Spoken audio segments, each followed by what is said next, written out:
The following programs were originally aired live, long before the advent of high fidelity, and they were recorded using a variety of means, from direct recording onto early audio tape and glass records, to simply placing the microphone of a wire recorder in front of the speakers of a radio playing the program. I hope, however, that any variance in audio quality will not take away from your pleasure in listening to these, some of the all-time favorite shows.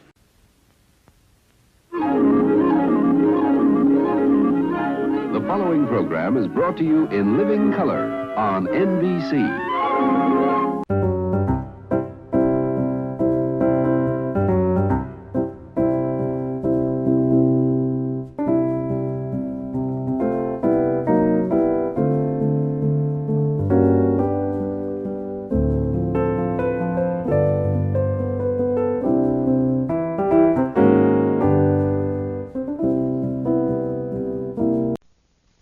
Lux presents Hollywood.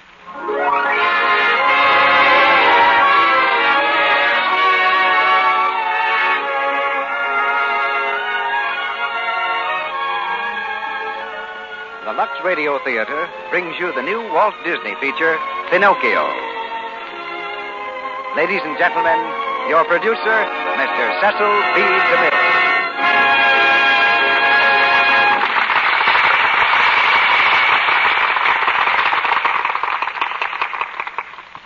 Greetings from Hollywood, ladies and gentlemen. This is a night that weaves a spell over the world, a time of reverence and rejoicing, of family reunions and storytelling by the fire. On this enchanted night, we can all believe implicitly in stories like Pinocchio. Walt Disney transformed this old children's classic into a modern classic of the screen, giving new life to the little people. You met him at our microphone last year when we presented Snow White and the Seven Dwarfs. This year, his chair is empty, but he has sent us Pinocchio. Walt is busy getting Pinocchio ready for its national screen release through RKO in February. And besides, Mr. Disney's moving into a fine new studio at Burbank, the house that Donald Duck, Mickey Mouse, and Snow White built. Tonight we introduce his latest characters for the first time in the house that Lux built. In 2 years of work on Pinocchio, 500 artists made about 2 million drawings of such likable people as Pinocchio himself, Jiminy Cricket, the Blue Fairy, and old Geppetto, the woodcarver. The Blue Fairy accomplishes some very wonderful things in Pinocchio, and she ought to feel right at home here, because Lux Flakes, too, has quite a reputation as a doer of good deeds. They're the kind of good deeds that make life easier in your household, when Lux Flakes plays the good fairy to our feminine listeners. I feel we can make you see the beautiful color of the Disney picture as we bring you the story and spirit of Pinocchio. It's the spirit of all small boys who'd rather look for adventure than go to school. Now just put yourself in the place of Geppetto, the woodcarver. Suppose you had made a puppet, a little wooden boy, and then all of a sudden, the puppet began to talk and move about like a real boy. I believe you'd be ready for almost anything to happen. And that's the best frame of mind I can suggest for you now, as the Lux Radio Theater curtain goes up on Act One of Walt Disney's Pinocchio.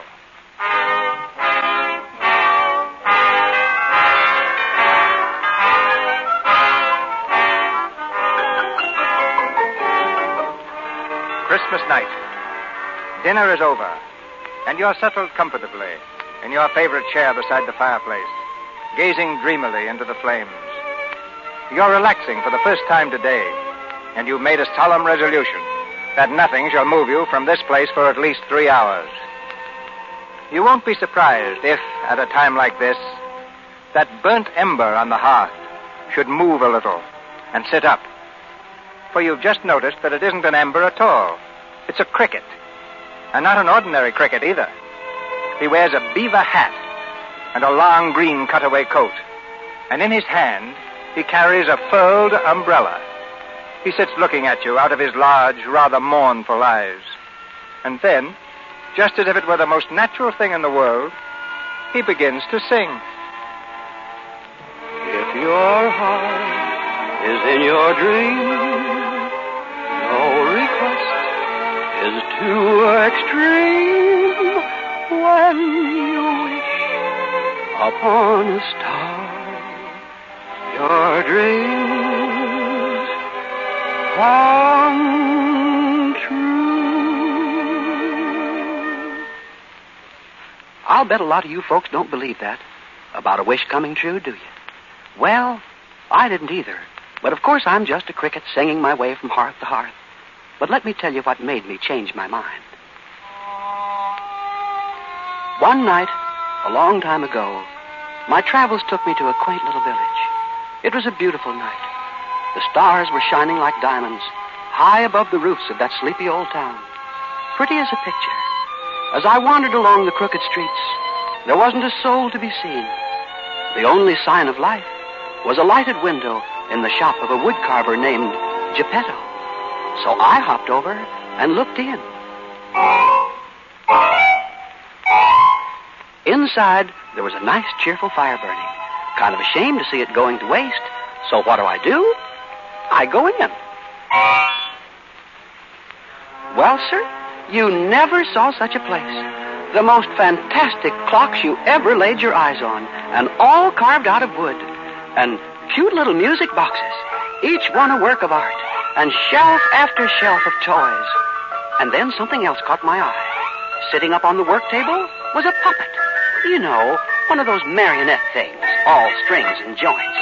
Cute little feller he was, too, all dressed up just like a real boy. But just then I heard a noise.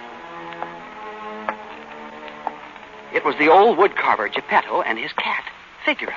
I jumped behind the clock just as Mr. Geppetto came over and picked up the puppet.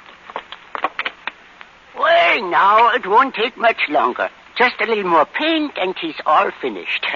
I think he'll be all right, don't you, Figaro? Meow. So I paint a smile on his face, see? That makes a big difference.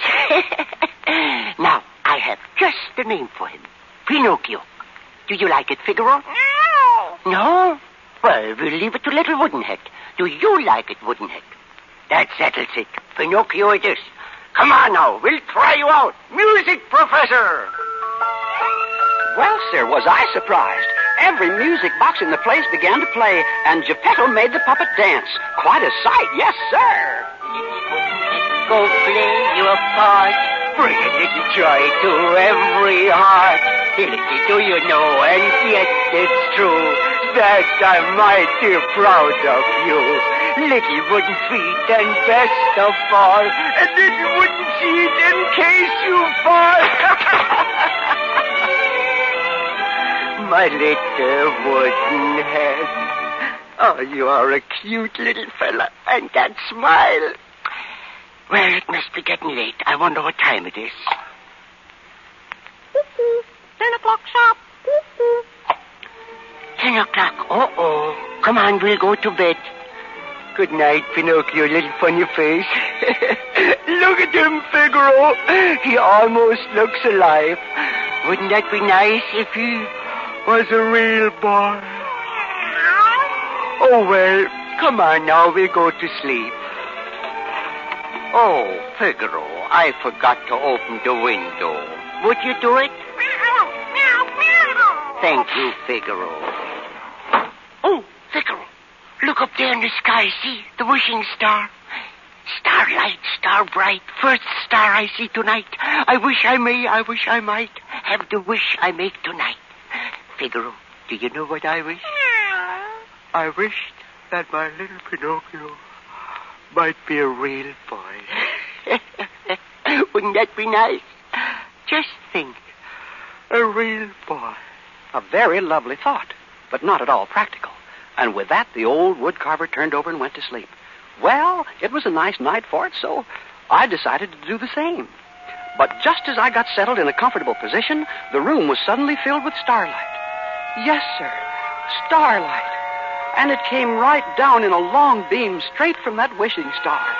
And coming down along that beam, as I live and breathe, was a fairy. Yes, sir, a beautiful blue fairy.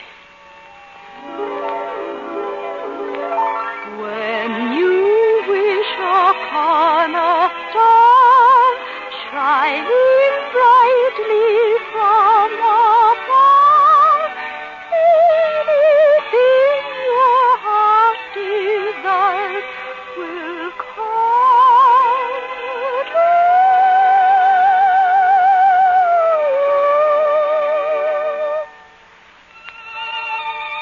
Geppetto. You have given so much happiness to others. You deserve to have your wish come true. Little puppet made of pine, wake. The gift of life is thine. What they can't do these days. Why, I can move. I can talk. And I can walk. Yes, Pinocchio. I've given you life. Why? Because tonight Geppetto wished for a real boy. Am I a real boy? No, Pinocchio. To make Geppetto's wish come true will be entirely up to you. Up to me? Prove yourself brave, truthful, and unselfish, and someday you will be a real boy. A real boy. That won't be easy. But you must learn to choose between right and wrong. Right and wrong? But how will I know? How will he know? Your conscience will tell you. What are conscience? What are conscience? I'll tell you, a conscience is that still, small voice that people won't listen to. That's just the trouble with the world today. You see... Are you my conscience? Who, me? Would you like to be Pinocchio's conscience? Well,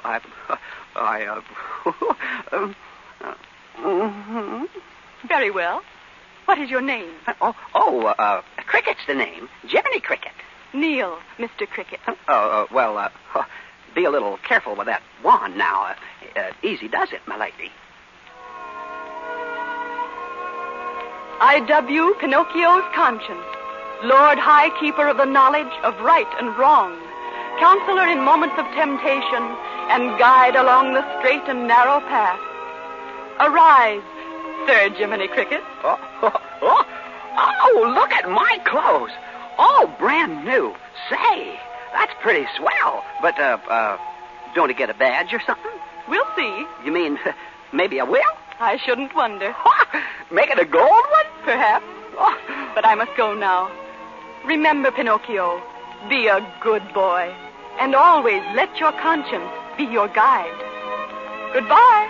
Goodbye, my lady. Goodbye. Well, Pinocchio, maybe you and I had better have a little heart-to-heart talk. Why? Well, you want to be a real boy, don't you? Uh-huh. All right, sit down, son. Now, you see, the world is full of temptations. Temptations? Yes, temptations. You see, there are the wrong things that seem right at the time. But even though the right things may seem wrong, sometimes the wrong things may be right at the wrong time, or vice versa. Understand? Uh-huh. But I'm going to do right. Attaboy, Pinocchio, and I'm going to help you. And anytime you need me, just whistle like this.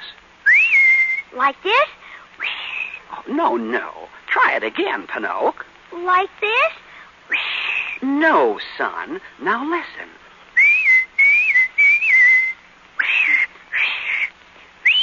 That's it!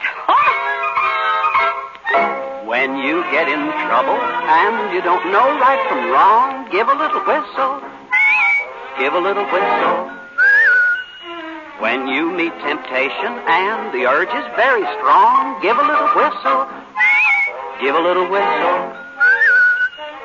Not just a little squeak. Pucker up and blow. And if your whistle's weak, yell, Jiminy Cricket! Right. Take the straight and narrow path, and if you start to slide, give a little whistle. Give a little whistle. And always let your conscience be your guide. And always let your conscience be your guide. Look out, Pinocchio. Don't dance on the table. You'll fall off. Oh, I knew it. I knew it. Oh, who's there? It's me. Pedro, there's somebody in here. Whoever you are, where are you? Here I am.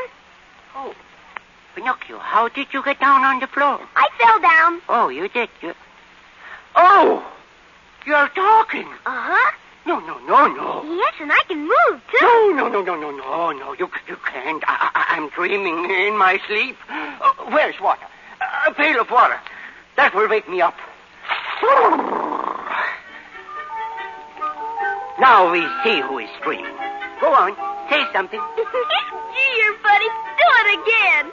You do talk. Yes, the Blue Fairy came. The Blue Fairy. Uh-huh. And I got a conscience. A conscience. And someday I'm going to be a real boy. A real boy. It's my wish. It's come true. Figaro, look, he's alive. He can talk. Say hello to Figaro. Hello to Figaro. See, didn't I tell you? Isn't he smart? Oh, my little wooden head. My little Pinocchio. We'll make you very, very happy here, for you are what you always wanted in life. Come on now, it's late. You must close your eye and go to sleep. Why?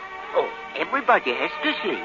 Figaro goes to sleep, and I go to sleep, and besides, tomorrow I've got to go to school. Why? Oh, to learn things and get smart. Why? Oh, because. Oh. Good night, my little Pinocchio. Good night. And maybe someday you'll call me Father, huh? Sure. Good night, Father. Oh, that's fine. That's fine. Good night, son.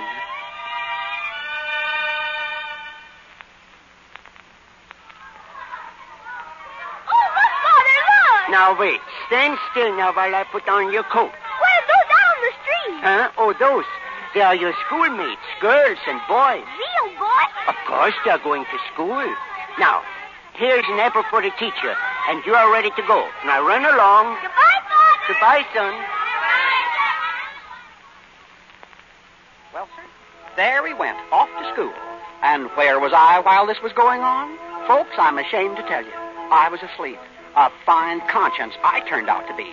I should have been right with him. You see, I'd heard about a couple of bad characters around that town. One fellow by the name of Honest John. And say, was he a bad one? He was as sharp as a fox. Yes, sir. Looked like a fox, too. Kind of a long face like a fox. And say, come to think of it, I guess he was a fox. And, well, you see, this Honest John had a stooge by the name of Gideon, a dumb alley cat. And between the two of them, they were a pretty tricky pair.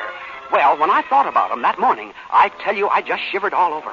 Imagine innocent little Pinocchio on his way to school with Honest John and Gideon roaming the streets. Ah, Gideon, my boy, listen. The merry laughter of little children wending their way to school. Thirsty little minds rushing to the fountain of knowledge. Ah, school, a noble institution. What would this stupid world be without school? Well, Giddy, look at that billboard. Stromboli and his marionettes. So that old rascal's back in town, eh? Remember, Giddy, the time I tied strings on you and passed you off as a puppet? We nearly put one over on the old gypsy that time, eh? Good morning. Ah, good morning, good morning. Well, look at that, Gideon. A little wooden boy. Ho! Now, who ever heard of a wooden boy? A live puppet without strings. Gideon, look, it's amazing. A live puppet without strings. Why, a thing like that ought to be worth a fortune to someone. But who? Now, let me see. I know. Stromboli. Why, that old faker would give his eye teeth. Listen, Giddy, if we play our cards right, we'll be on easy street. Or my name isn't Honest John. Quick, after that boy. Here, stupid. Put that mallet away. Don't be crude. Let me handle this. Ah, my little toddler. Well, permit me to introduce myself. J. Worthington Foulfellow. A fine day, isn't it? Yes, sir. Well. Quite a scholar, I see. Look at his books, Giddy. A man of letters. I'm going to school. School? Oh, yes. Oh, then you haven't heard of the easy road to success? Uh-uh. No? Huh. I am speaking, my boy, of the theater. Bright lights, music, applause, fame. Fame? Yes, and with that personality, that profile, that physique, why, he's a natural-born actor, eh, Giddy? But I'm going... Straight to the top. Why, I can see your name in lights. Lights 6 feet high. What is your name? Pinocchio. Pinocchio. P-I-N-O-U-O-K. But we're wasting precious time. Come, on to the theater. Hi-diddly-dee, an actor's life for me. A high silk hat and a silver cane, a watch of gold with a diamond chain. Hi-diddly-day, an actor's life is gay. It's great to be a celebrity, an actor's life for me. Hi-diddly-dee, an actor's life. That's when I finally caught up to him. The three of them, arm in arm, walking down the street. Just as they were passing by, I grabbed hold of Pinocchio and pulled him behind a tree. Psst! Pinocchio, it's me, Jiminy Cricket. Oh, hello, Jiminy. Where did he go? Quiet, Pinocchio. Now, quiet. Pinocchio. Woo-hoo. Don't answer him, Pinocchio. Now listen. But, Jiminy, I'm going to be an actor. All right, son. Take it easy now. Remember what I said about temptation? Uh-huh. Well, that's him. That feller there. Oh, no, Jiminy. That's Mr. Honest John. Honest John. All right, then. Here's what we'll tell him. You can't go to the theater. Say thank you just the same. You're sorry, but you've got to go to school. Uh-huh. All right. Atta boy. Here they come, Pinocchio. Now you tell them. Little boy. Woo-hoo. Pinocchio. Woo. Oh. Well, there you are. Well, now let me see. Where were we? Ah, yes. On to the theater. Okay. Goodbye, Jiminy. Goodbye. Goodbye? Huh? Goodbye? Hey, wait a minute. Pinocchio, hey, come back. Wait a minute. Hi, diddly-dee. An actor's life for me. A wax mustache and a beaver coat, a pony cart and a billy goat. Hi, diddly-dum. An actor's life is fun. You wear your hair in a pompadour. You ride around in a coach and four. You stop and buy out a candy store.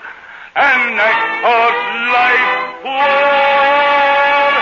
me.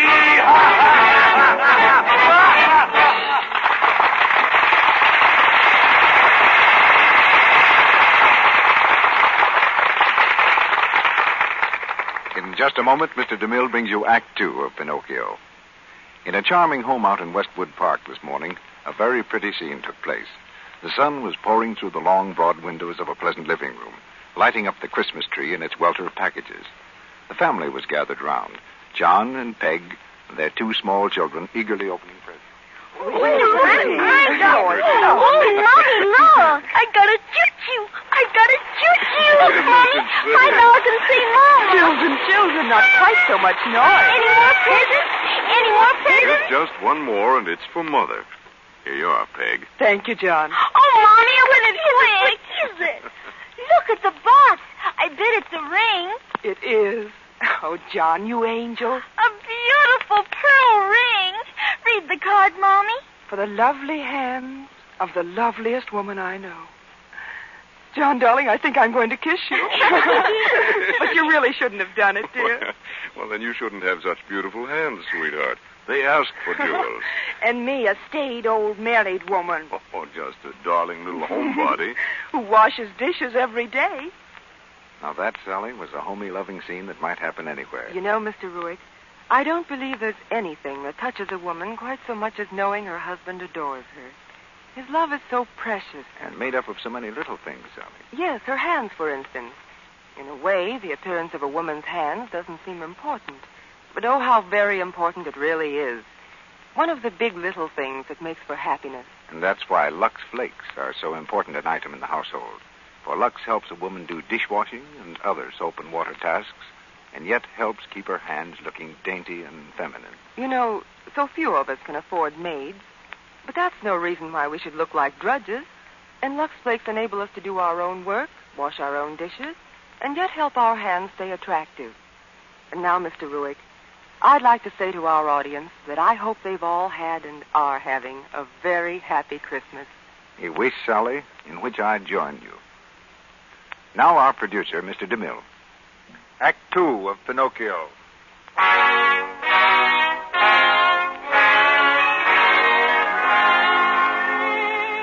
As we dream beside the fire, where the flames cast dancing patterns on the hearth, we wait politely for our friend the cricket to continue his story. He's paused to allow a large round tear to roll down his cricket face. But now he rouses himself, and pulling a red silk bandana from his coat-tail pocket, he blows his cricket nose.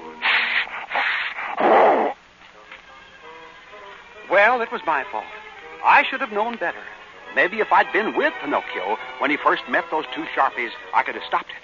But there he was, an actor in Stromboli's marionette show. I went to the show that night to see him.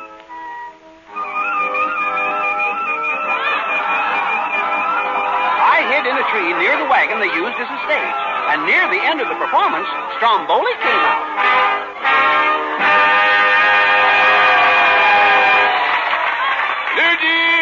And gentlemen, to conclude the performance of this great show, Stromboli, the master showman. That's me. And by special permission of the management, that's me too, is presented to you something you will absolutely refuse to believe. Introducing the only marionette who can sing and dance absolutely without the aid of strings. I hope so. The only and one Pinocchio. What a build-up. Go ahead, Pinocchio. Make a fool of yourself. Then maybe you listen to your conscience. I got no strings to hold me down, to make me fret or make me frown. I had strings, but now I'm free. There are no strings on me. Hi-ho, the Mario, that's the only way to be. I want the world to know nothing ever bothers me.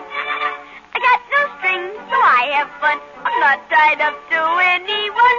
They got strings, but you can see there are no strings on me. Huh. Well, they like him. He's a success. Maybe I was wrong. Well, I guess he won't need me anymore. What does an actor want with a conscience anyway? Goodbye, Pinocchio. Goodbye. Goodbye.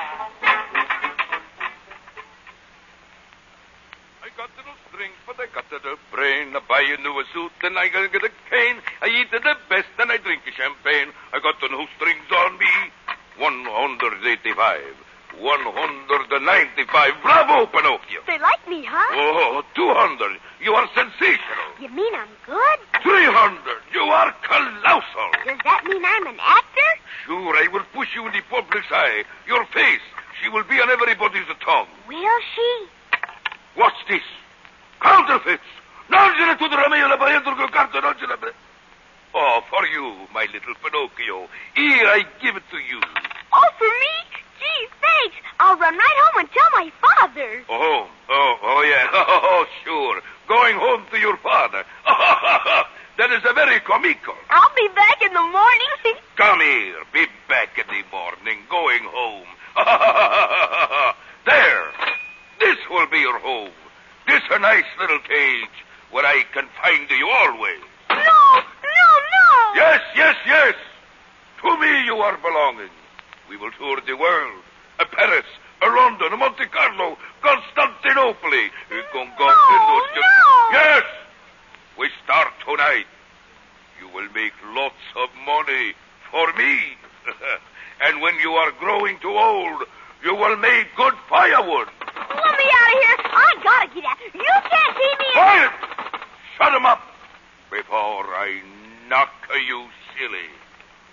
Good night, my little wooden gold mine. No. Wait, let me out. I'll tell my father. Peter! Get along with that.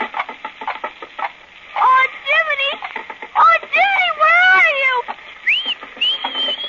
Oh, Jiminy Cricket.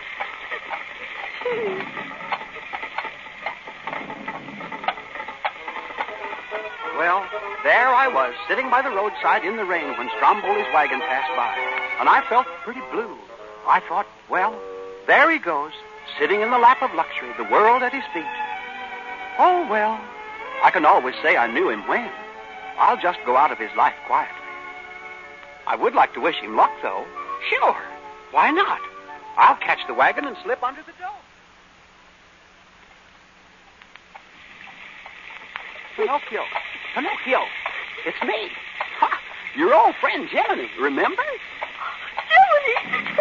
Oh, gee, am I glad to see you. Hey, what are you doing in that cave?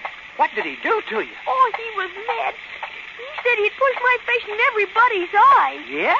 And just because I'm a gold brick, he's going to cut me in the firewood. Oh, is that so? Oh, listen, he stopped the wagon. Now, don't you worry, son. I'll have you out of here in no time at all. But how can you? There's a great big lock on the cage. What's a lock to a guy like me? Didn't you ever hear of picking them open? Jiminy Valentine, my friends call me. Of course, I've never tried to make a living at it. It's kind of rusty. You mean you can't open it? I'm afraid not. Looks pretty hopeless. It'll take a miracle to get you out of that cage. Hey, look up there, Pinocchio. That star. See? It's the wishing star. And here comes the lady, the blue fairy. Oh, what'll she say? What'll I tell her? Well, you might tell her the truth. Quiet. Why, Pinocchio. Hello. And Sir Jiminy. Well, this is a pleasant surprise. Pinocchio, why didn't you go to school? School? Well, I was. Go ahead and tell her. I was going to school till I met somebody. Met somebody? Yeah, two big monsters with big green eyes. Hey, Pinocchio, what's happening to your nose? Monsters? Weren't you afraid, Pinocchio? No, ma'am. They tied me in a big sack. Pinocchio, your nose is growing. So they tied you in a big sack. And where was Sir Jiminy? Jiminy, they put him in a little sack. Pinocchio, I tell you, your nose is branching out like a tree. And how did you escape? I didn't. They chopped me up into firewood. Oh, look, my nose. What's happened? Looks like a plum tree to me. Perhaps you haven't been telling the truth, Pinocchio. Perhaps. Oh, but I have every single word. Oh, please help me. I'm awfully sorry. You see, Pinocchio, a lie keeps growing and growing until it's as plain as the nose on your face. She's right, Pinocchio. You better come clean. I'll never lie again. Honest, I won't.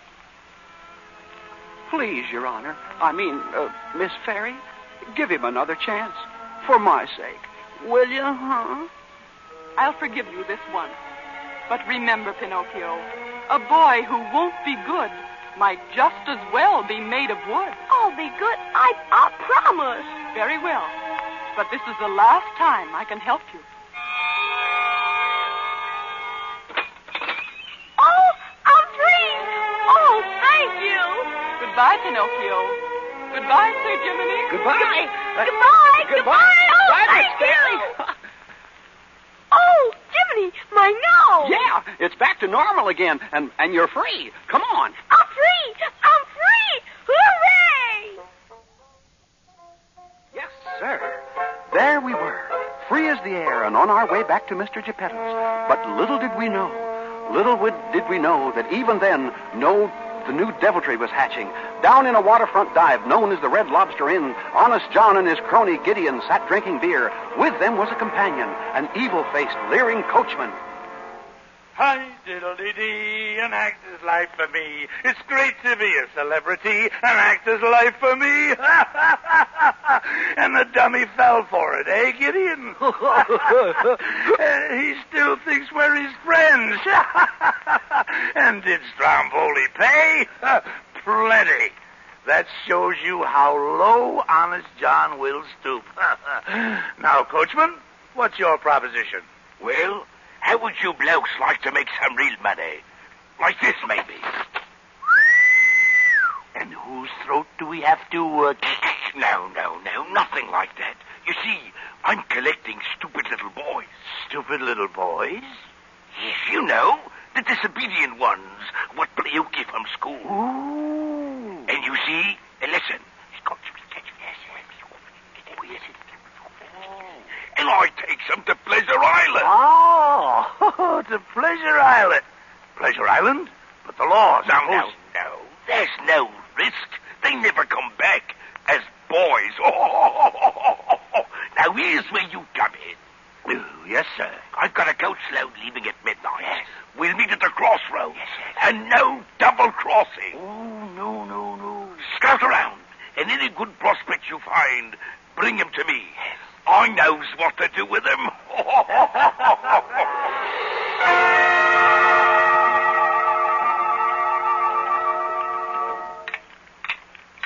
Hurry up, Pinocchio.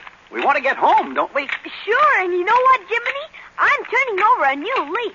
I'll make good this time. Well, you'd better. I will. I'm going to school. That's the stuff, Pinocchio. Come on, I'll race you home. All right. Ready. On your mark, set, go. Come on, Pinocchio. I'm way ahead of you. I'm going. Oh, I fell. Oh. Hello, little boy. I'm afraid that you've tripped over my cane. Oh, please, Mr. Ernest Young, let me go. I gotta be Jiminy home. Just a minute, my little man. And how is the great actor today? I don't want to be an actor. Stromboli was terrible. He was? Yeah, he locked me in a cage. He did? Uh-huh, but I learned my lesson. I'm going... Oh, my poor boy. You must be a nervous wreck. Oh, well, we must diagnose this case. Come, Dr. Gideon, quick, your notebook. Now, let me feel your pulse, little man. Oh, bless my soul. Just as I thought. Bucolic semiluna contraptions of the flying trapezes. Now, hold your tongue. Hold your tongue and say hippopotamus. Uh-huh. Compound transmission of the pandemonium. Even worse, close your eyes. Now, what do you see? Nothing. Aha! I was afraid of that. Now, that heart. Oh, my goodness. A palpitating syncopation of the killadilla. Quick, doctor, quick, that report.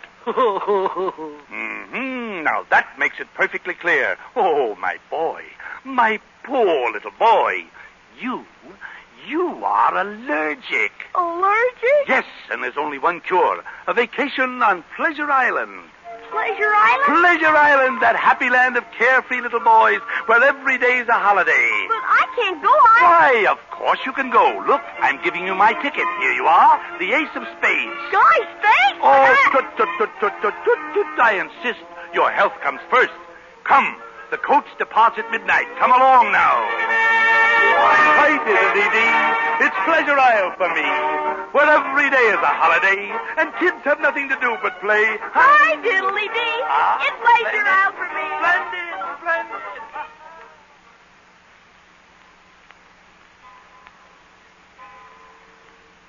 Pinocchio! Pinocchio! Now, where do you suppose he is? Pinocchio! Oh, there he is. He's with that fox again, and they're getting into a coach. It's a coach all filled with boys. Oh, well, here we go again.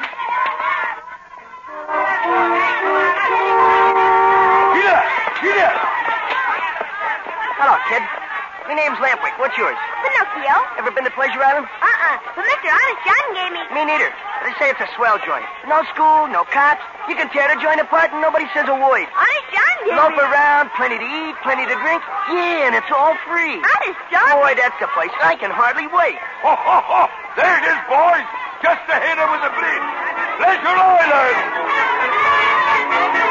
What a place. Ferris wheels, merry-go-rounds, hot dog stands, shoots, everything. And all lit up like a million stars. And all for nothing, huh? Sounds fishy to me. Hurry. Right here, boys, right here. Get your cake, pie, dill, pickles, and ice cream. Eat all you can. Be a glutton. Stuff yourself. It's all free, boys. It's all free. Hurry.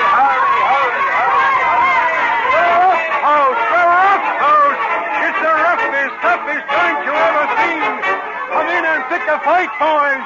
Join the big free-for-all. Oh, boy, a scrap. Come on, let's poke somebody in the nose. Why? Just for the fun of it. Okay, Levy, come on. Tobacco roll! Get your cigars, cigarettes, and chewing tobacco. Come in and smoke your heads off. There's nobody here to stop you. Help yourself, boys. Help yourself.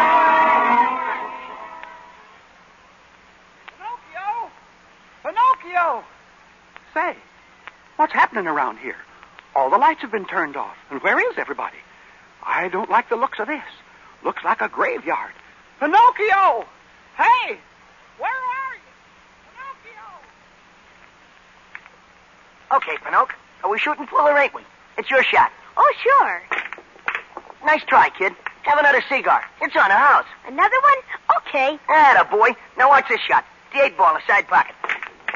Hey, Lampy, where do you suppose all the kids went to? They're around here somewhere. What do you care? You're having a good time, ain't you? Uh-huh, I sure am. Boy, this is the life, huh, Pinocchio? Yeah, it sure is. You smoke like me grandmother. Come on, take a big drag like this. Okay, Lampy. Oh. What's the matter, kid? Losing your grip? Pinocchio! Oh, hello, Jiminy. Oh, so this is where I find you. How do you ever expect to be a real boy? Oh, look at yourself. Smoking, playing pool. You're coming right home with me this minute. Hey, who's the beetle? Oh, Come here, you. Let me go. Put me down. Don't hurt him. He's my conscience. He tells me what's right and wrong. What? You mean to tell me you take orders from a grasshopper? Grasshopper? Look here, you impudent pup. It wouldn't hurt you to take orders from your your conscience, if you have one. Yeah, sure. The screwball in the corner pocket. That's you, Beetle. Hey, let me out. Why, you young hoodlum, I'll knock your block off, or I'll tear you apart and put you back together again. I tell you... Don't hurt him, Jiminy. He's my best friend. Huh? Your best friend? And what am I? Just your conscience. Okay, that settles it. Goodbye. But Jiminy... You buttered your bread, now sleep in it. But Jiminy, Lampwick says a guy only lives once. Lampwick? Huh. I've heard enough about him. Goodbye. Come on, let him go. You're shot, Pinocchio. Goodbye, Jiminy. Lampwick. Lampwick. Well, that burns me up. After all I've tried to do for him, I've had enough of this. I'm taking the next boat out of here. Hey, what goes on here? Where did all those donkeys come from? Come on, you blokes. Keep it moving. Load those jackasses on the ship. We haven't got all night. Hey, coachman, where did all those donkeys come from? Come on. Let's have another jackass there. One coming up. Hello, jackass. And what's your name? Okay, you'll do. In you go. You lads, I'll bring a nice price. All right, next. One coming up. And what might your name be? Alexander. So you can talk, eh? Yes, sir. I want to go home to my mama. Take a bet. He can still talk. Please. I don't want to be a donkey. Let me out of here. You boys have made jackasses out of yourselves. Now fight for it. Boys, so that's what they brought them here for. They're changing them into donkeys. Oh, Pinocchio!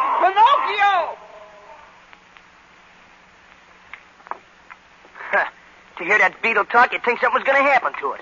Conscience. Phooey. Where does he get that stuff? How do you expect to be a real boy? What's he think I look like, a jackass? You sure do look, Lampwick. You're growing long ears and a tail. Hey, you laugh like a donkey. Hey, did that come out of me? I think so. Hey, what's going on here? I got hoofs and a long snoot. Oh, I've been double-crossed. I'm turning into a donkey. Help!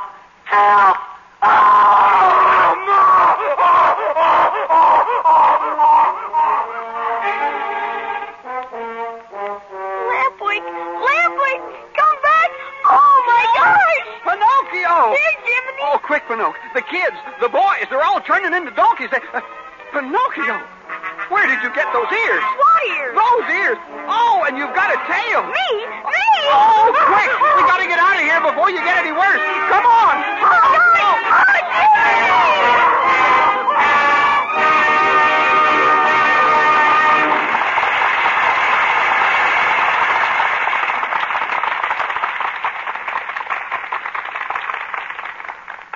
During our short intermission before Mr. DeMille brings you Act 3 of Pinocchio, we turn the microphone over to Miss Libby Collins, our exclusive Hollywood reporter. What have you found for us this week, Libby? Well, as a matter of fact, I found there's quite a lot of truth in the saying, the Colonel's lady and Judy O'Grady are sisters under the skin. That needs explaining, Libby. Well, you know, women are knitting from Maine to California these days. And believe it or not, the Hollywood actresses are just as enthusiastic about it as women anywhere else. I've seen Joan Crawford knitting between scenes on the set of Strange Cargo. It's one of Myrna Loy's favorite occupations. And whenever Rosalind Russell has a free moment on her hands, out comes the knitting bag. Movie stars and extras, script girls and secretaries. They're all doing it. I think Sally here has caught the fever, too. I saw her knitting away at something just the other day. What's it going to be, Sally? Why, it's a sweater, Mr. Ruick. A white one. It looked pretty nice to me. But it's going to take a lot of washing to keep it white, isn't it? Oh, that doesn't worry me a bit, Mr. Ruick. It'll be easy to do with Lux Flakes. The same kind of care leading motion picture studios give their washables. Talk about sisters under the skin. Motion picture studios use Lux Flakes. So do women everywhere, whether they knit sweaters or buy them. Or get them for Christmas presents. Those sweaters deserve nice care. Don't use hot water on them. Don't rub them with cake soap. And don't use soaps with harmful alkali. Just squeeze your sweaters gently through lukewarm Lux suds. That's good sound advice. And it goes for the other nice woolens people get for Christmas, like socks and mittens and scarves. If they're safe in water alone. There's no harmful alkali in gentle Lux Flakes to hurt any color or fabric that's safe in plain water. When you use Lux, you'll find it's so pure, a little goes a long way. Lux is thrifty. We pause now for station identification. This is the Columbia Broadcasting System.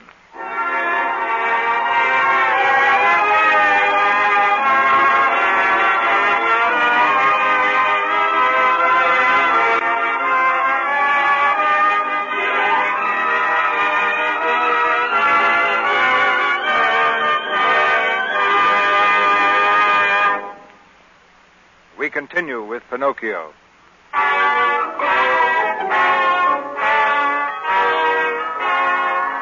flames mount higher in the fireplace, and Jiminy Cricket's excitement rises with the blaze. He climbs to the top of the brass andiron, and there, waving his umbrella about his head, he continues this strange tale. What a situation.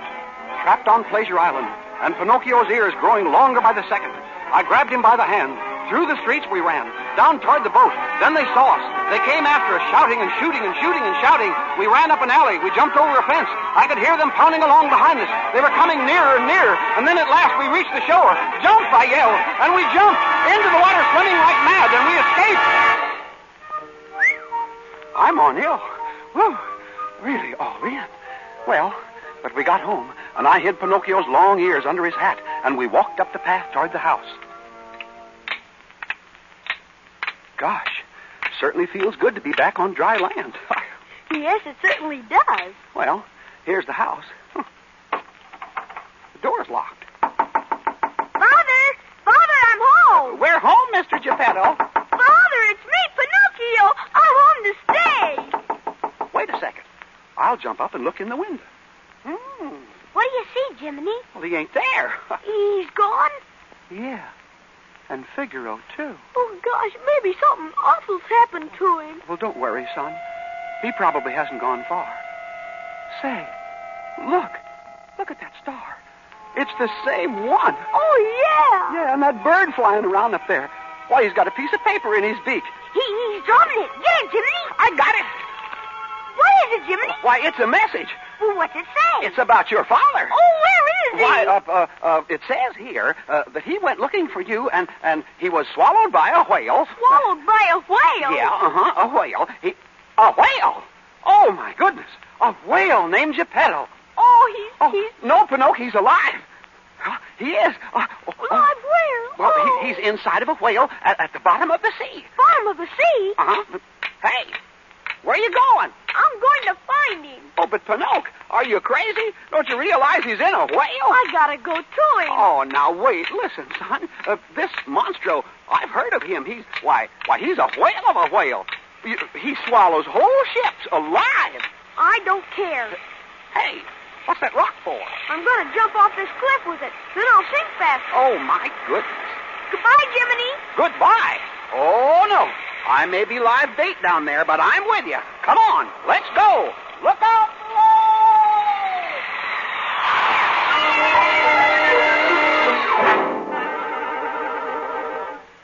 Father! Oh, Mr. Geppetto! Father!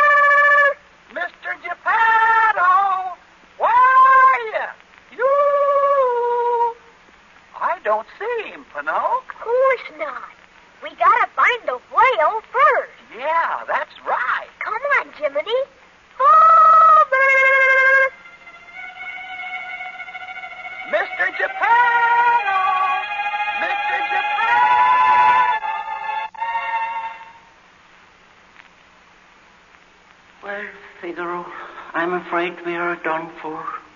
I never knew it was so cold inside a whale's stomach. Here we are, fishing for days in here, and not a bite.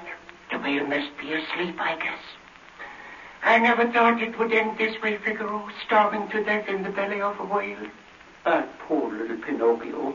He was such a good boy. It's hopeless, Figaro. There isn't a fish left. If the monster doesn't wake up soon, I'm afraid we are done for. Huh? What was that? The monster's waking up. Maybe he's getting hungry. If he is, then we'll have fish. Yes, his mouth is open. He's feeding. There he comes, Figaro, tuna fish.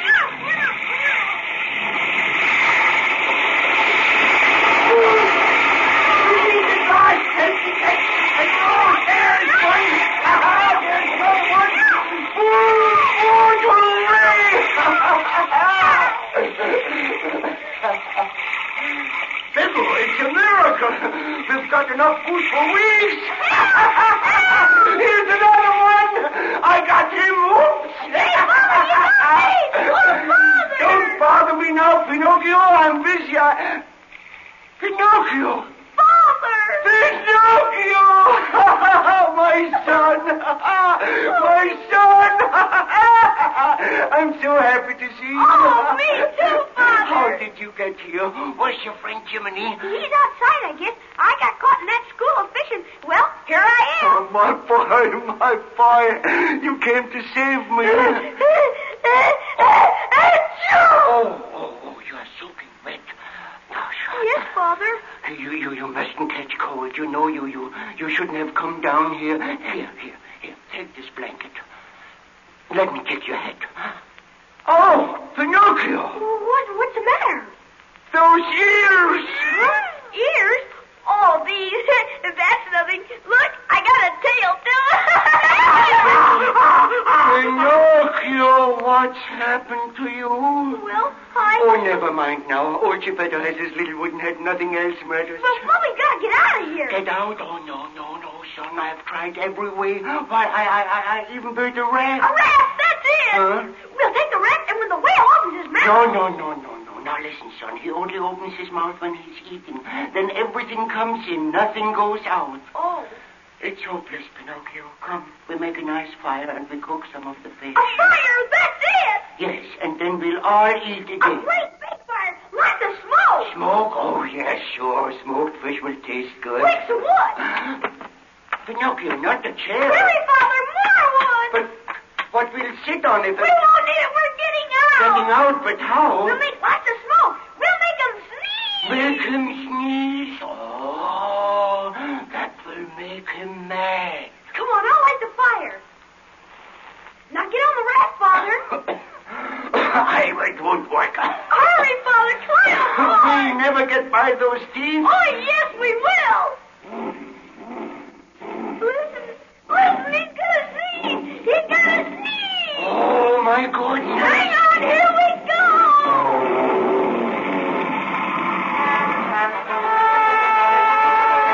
I saw the whole thing.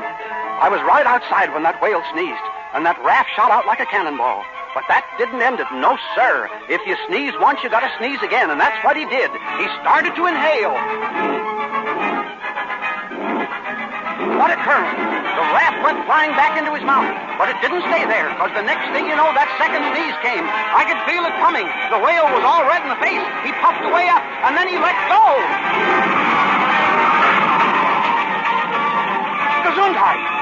Out came the raft again, and this time the monster was sore. He started chasing him, fire in his eyes, his teeth flashing and his tail swinging. Pinocchio and Mr. Geppetto paddled like fury. Oh, the shore was only a few yards away, but the whale was gaining. Inch by inch, foot by foot, closer and closer. His breath was hot on the... he was very close. And just ahead was a big cliff. The raft swung in between two rocks. The whale right behind him. He went straight for the cliff, head on, and he hit the cliff.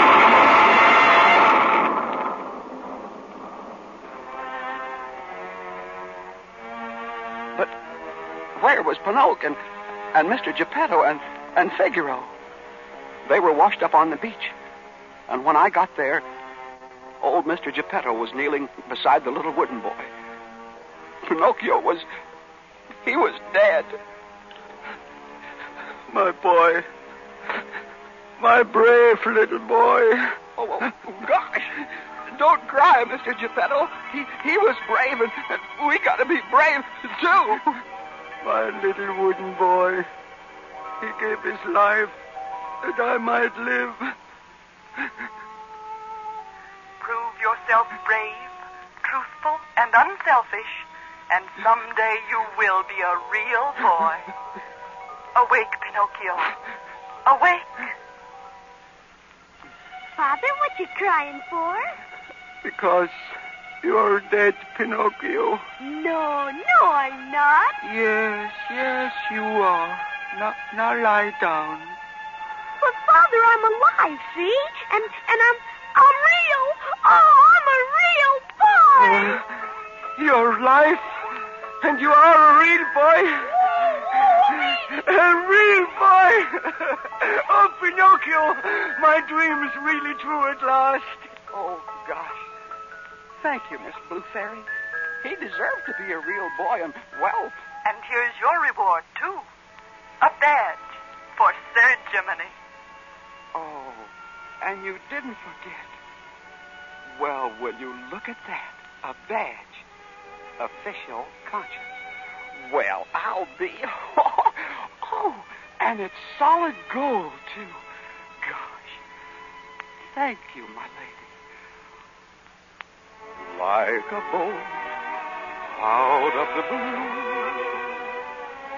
suddenly it comes in view when you wish upon a star. Your dreams come true.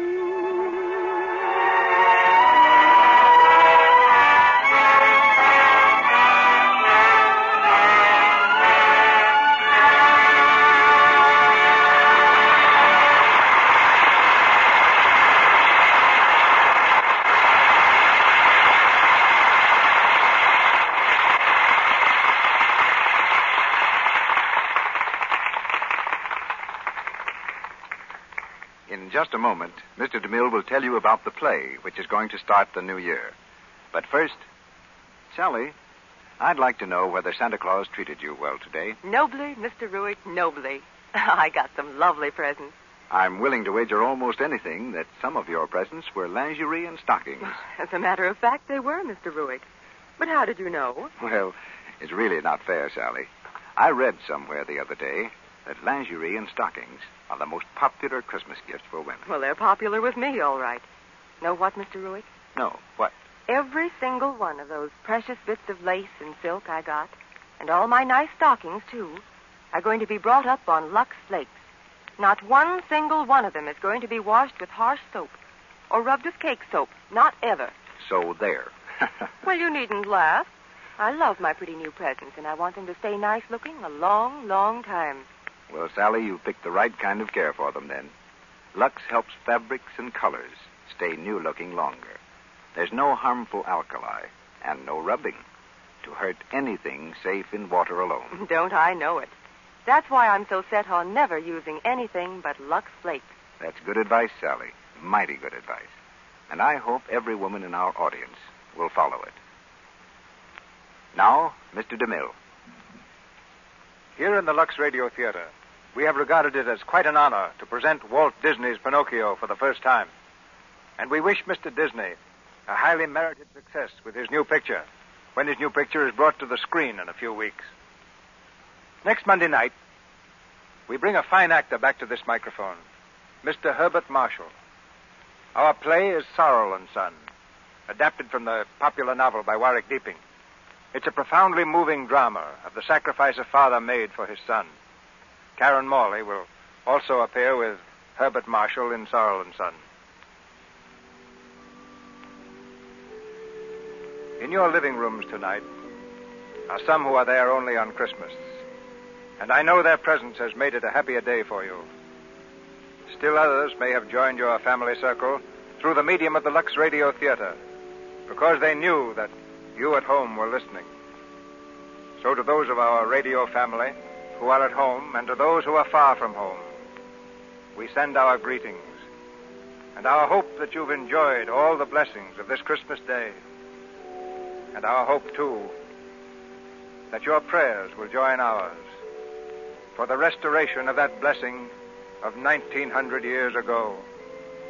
Glory to God in the highest, and on earth, peace, goodwill toward men.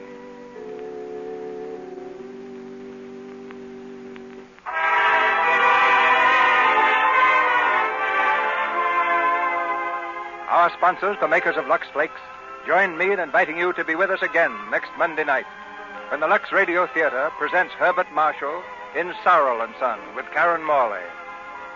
This is Cecil B. DeMille saying good night to you from Hollywood.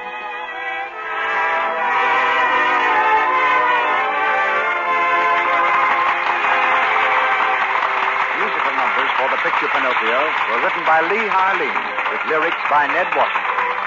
Our music was directed by Louis Silver, and your announcer has been Melville Ruick.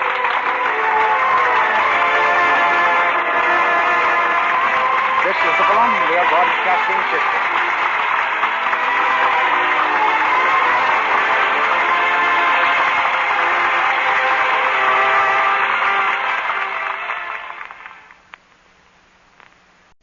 Lux presents Hollywood.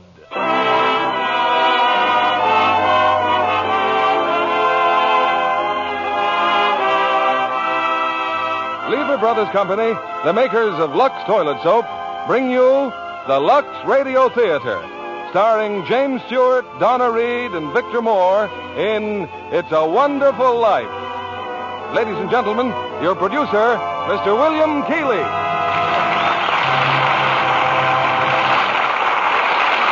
Greetings from Hollywood, ladies and gentlemen. Tonight we bring you one of the season's most inspiring hits, a Liberty Films production that's been nominated for the highest screen award. Yes, It's a Wonderful Life. And we present it now with its original fine stars, Jimmy Stewart and Donna Reed. Jimmy in the role which won him a nomination for the best performance of the year. Also in our cast is starred that fine comedian, Victor Moore. It's a Wonderful Life is the drama of a typical American. Might be you, it might be me. He dreams of glory, he lives in hope, he loves and doubts, and only Providence puts a final value on his service to humanity. Our story starts before the war, when life was normal. Shortages were generally unknown, and simple luxuries like Lux soap were abundant. I won't say that's the only reason people said it's a wonderful life, but I do know from the thousands of letters in our files that most of them said it's a wonderful soap. And they keep right on saying it day after day.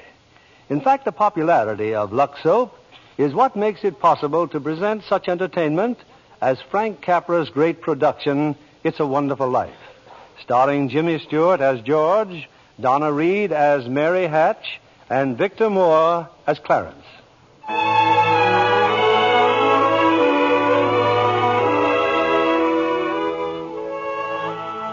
This is the story of George Bailey, citizen of Bedford Falls, New York. George Bailey, who more than anything under the sun wanted to see the world, the wonderful, exciting world that lay somewhere beyond the limits of his hometown.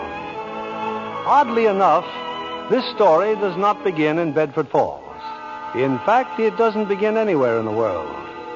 It begins in heaven, where the superintendent of angels has just summoned an apprentice angel named Clarence.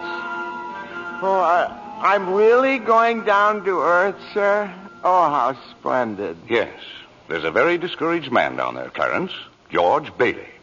At exactly 10:45 p.m., Earth time, he'll be thinking seriously of ending his life. Oh, dear, dear, his life. Now, I want you to stop him if you can. Now, sit down. I'll give you Bailey's case history.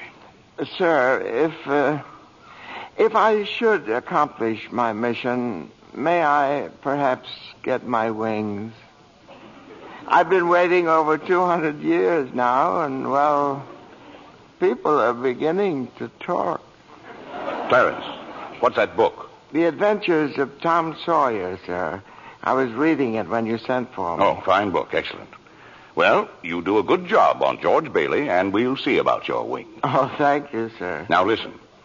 When George Bailey was a boy, 2 events occurred that you should keep in mind.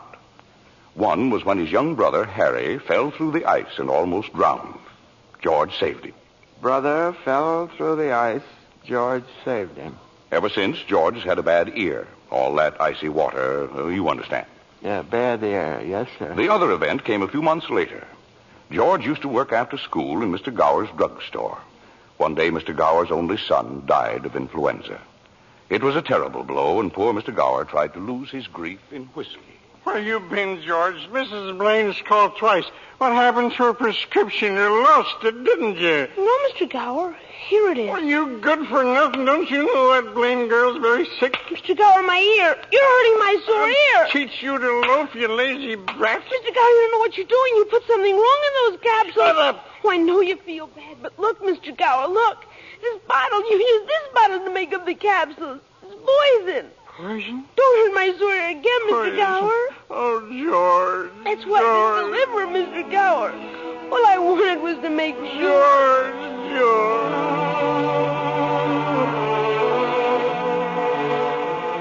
Well, Clarence, that was George Bailey as a boy. When he grew up, he wanted to go to college, but there just wasn't the money. So he worked 4 years in the Building and Loan Association. Building and Loan Association? Oh, I forgot to tell you. George's father was in the building and loan business. He and George's uncle, Billy. High ideals and low bank account. Anyway, George worked for his father and saved enough to see him through the university. That summer, though, he was going to Europe. Got a job on a cattle boat. Do a little traveling before college. Boy, oh boy, it's hard to realize it. My last night in the Bailey boarding house. We're sure going to miss you, George. Oh, I'm going to miss you, too, Pop. Hey, what's the matter? You look tired. Oh, I had another tussle with old Henry Potter today. I thought when you put him on the board of directors, he'd ease up. Oh, so did I. I just can't understand a man like Mr. Potter. He can't begin to spend all the money he I has. guess Potter owns about everything he wants in Bedford Falls except our building and loan. That's why he hates us. Hey, George, can I borrow your tuxedo studs? Yeah, help yourself, Harry. Well, where are they? In your suitcase? I'm not taking a tuxedo on a cattle boat, you know. Say, where'd you get that suitcase anyway? Oh, Mr. Gower, going away present. And one of these days you're going to see that bag all covered with travel labels. Italy and Baghdad, Samarkand. Gonna have a pretty full summer, eh? I'm going to have a pretty full life. Hey, why don't you come to the dance tonight? What, I'd be bored to death? Well, you couldn't want a better death. Lots of pretty girls. Hey, I got to hurry. I wish we could send Harry to college with you, George. No, we've got that all figured out now, Pop. He'll take over my job at the building and loan and work 4 years like I did, and then he'll go. Well, he's pretty young for that job. Well, no younger than I was. Maybe you were born older, George. Huh? George, when you get out of college, I don't suppose you'd come back to the building and loan. Oh, no, Pop, I just couldn't. I couldn't face being cooped up the rest of my life in a shabby little office. I'm sorry, Pop. Now, I didn't mean that, but it's just this business of nickels and dimes. I'd go crazy. I want to do something big, something important. Well, in a small way, we are doing something important, George. In that shabby little office, we help people figure out how they can own their own homes. I know, Pop. I just wish I felt that but I just feel like if I didn't get away, I'd bust. You're right, boy. You get yourself an education, then get out of here. Oh, Pop, you want a shock? I think you're a pretty great guy. Well, thanks, George. I'm glad to hear it. Look, why don't you go on over to Harry's dance? You'd have a good time. Well, I don't know. Maybe it will drop in. Yeah, maybe it will at that. So, George Bailey went to a dance. Is that important, Joseph? Why, it was at the dance he met Mary Hatch. Oh. And 3 hours later, he was walking her home. George and Mary were feeling pretty good, Clarence. As a matter of fact, wonderful. Buffalo girl, can't you come out tonight? Can't you come out tonight? Can't you come out tonight? Buffalo girl, can't you come out tonight? And dance by the light of the moon. Hot dog, oh boy, just like an organ. At least. Hey, you know something? If it wasn't me talking, I'd say you were the prettiest girl in town. Well, why don't you say it? I don't know. Maybe I will. Hey, how old are you anyway? 18. 18? Too young or too old? No, it's just right. It sort of fits you. Hey, look where we are. Oh, the old Granville house. Yeah, I got to throw a rock. Oh, no, don't. I love that old house. Well, no, don't you know about deserted houses? You make a wish and then throw a rock. George, but it was such a lovely old place. I wish I lived there. In there? I wouldn't live in it as a ghost. Now, watch. What's this? Here we go. How about it, huh? Pretty good shot, huh? Broke a window, huh? What'd you wish, George? Oh, I don't know. Not just one wish, a whole hatful. Mary, I'm shaking the dust of this crummy little town off my feet, and I'm going to see the world. Italy, Greece, the Parthenon, the Colosseum. And then I'm coming back here and go to college and see what they know. And then I'm going to build things. I'm going to build airfields and skyscrapers 100 stories high and bridges a mile long. And then I'm going to... Hey, Mary. What is it you want? What do you want, huh? You want the moon? All you got to do is just say the word now. Okay. The moon, I'll take it. Then what? Then what? Well, then you could swallow it. And it'd dissolve like an aspirin, you know. And the moonbeams would shoot out of your fingers and the ends of your hair. And you think I'm talking too much? Yes, why don't you kiss her instead of talking her to death? How's that? Youth is wasted on the wrong people. Why, hey, just a minute, mister. Hey, you come back here, I'll show you some kissing if you want to. George! Hey, Uncle Billy, look here. I'm going to kiss Mary. Watch. George, get in the car quick. Your father's had a stroke. What? George, My father's had... get in, hurry.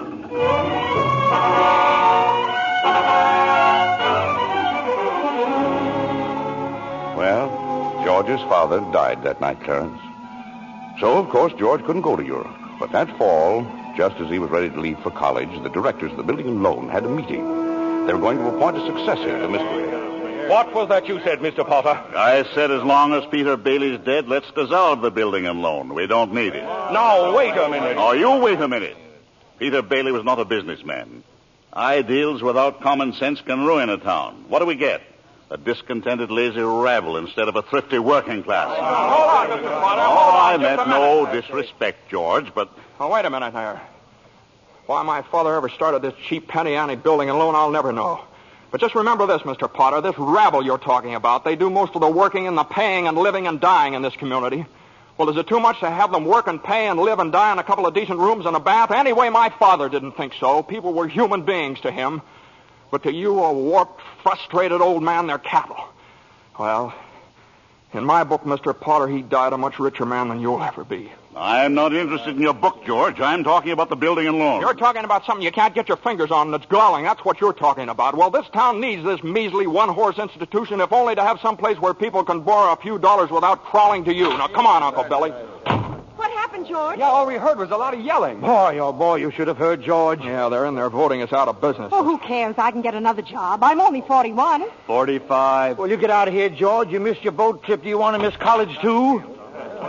George, we've just voted Potter down. We're still in business. Whoopee! We're still in business. We're still in business. But there's one condition, George. They've appointed you to take your father's place. Appoint me? But I'm going to college. Look, this is my last chance. Uncle Billy's your man. George, you've got to take it. They'll vote with Potter otherwise. They said so. They even...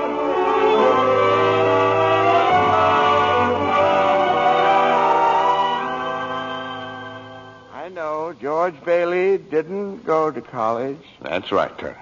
He gave his college money to Harry. Harry went instead. But what happened to that good-looking girl, you know, Mary? Oh, George saw her now and then. Not very often, though, because Mary went away to school, too. Anyway, George waited 4 years more for Harry to come back and take over the building and loan. He could still see the world. He planned to work in the oil fields, Venezuela. Except when Harry came home, he wasn't alone. There was a girl with him, his wife. George? Yeah, I'm out here on the porch, Mother. I just thought I'd get some air. Well, how do you like your new sister-in-law? Oh, she's swell. Looks like she can keep Harry on his toes. Yeah, I keep him out of Bedford Falls anyway. What do you mean? Well, Ruth's father, he's got a wonderful job for Harry up in Buffalo. Buffalo? Well, that means you can't... Yeah. George, did you know Mary Hatch is back from school? Hmm? Yeah. Nice girl, Mary. Mm-hmm. Oh, stop grunting. Give me one good reason why you shouldn't call on Mary. Well, Sam Wainwright. Sam's crazy about Mary. Well, she's not crazy about him. Well, now, how do you know that? Did she discuss it with you? How do you... Besides, Sam's away in New York. Oh, and all's fair in love and war. I see. Okay, Mother, I think I'll go out and find that girl and do a little passionate necking. Oh, George. Goodbye, Miss Bailey. By the way, do you want any books at the library? Library? George! George, you go and see Mary. Do you hear?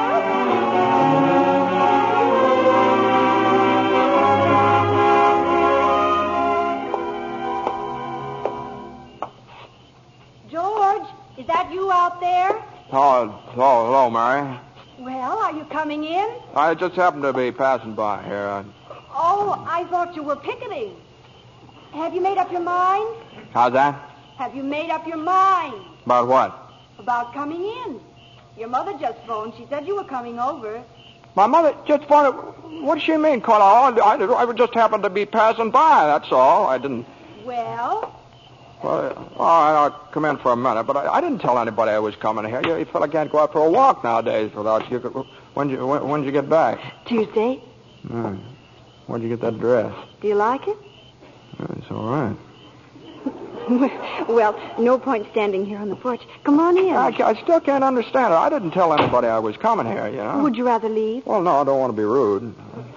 Sit down for a while. It's nice about your brother and Ruth, isn't it? Yeah. That's all right.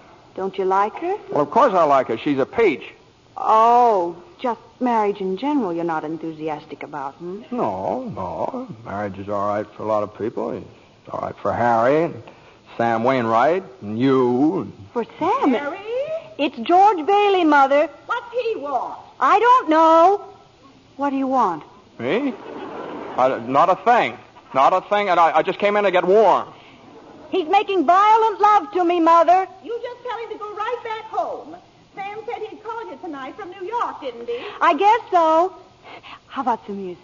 Your mother needs... I didn't come here to... What did you come here for, then? I don't know. You're supposed to be the one with all the answers. You tell me. Oh, why don't you go home? I don't know why I came here in the first place. Good night. Good night. The way you're shouting, you'd think that... You'd think what? All right, I'll get it. George, on your way out, would you mind turning off the phonograph? I'd be very happy to. Doggone crazy song. Hello? Sam? Mary, gee, it's good to hear your voice. How are you, Sam? I forgot my hat. Hee-haw.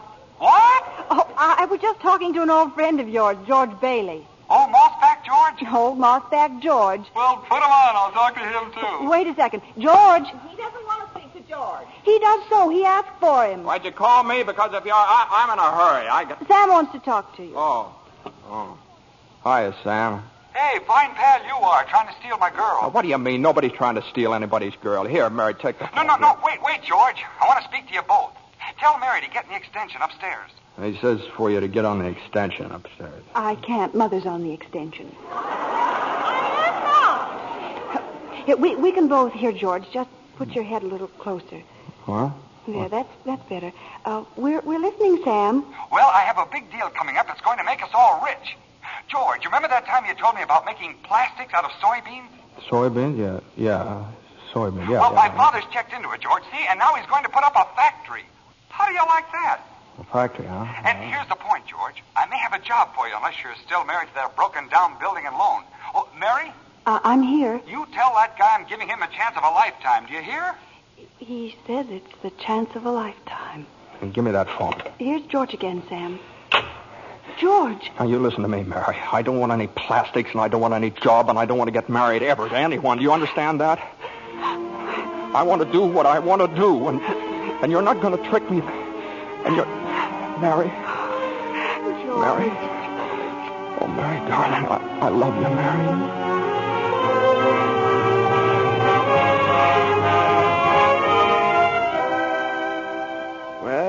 Well, so George Bailey and Mary Hatch were... Yes, George and Mary were married.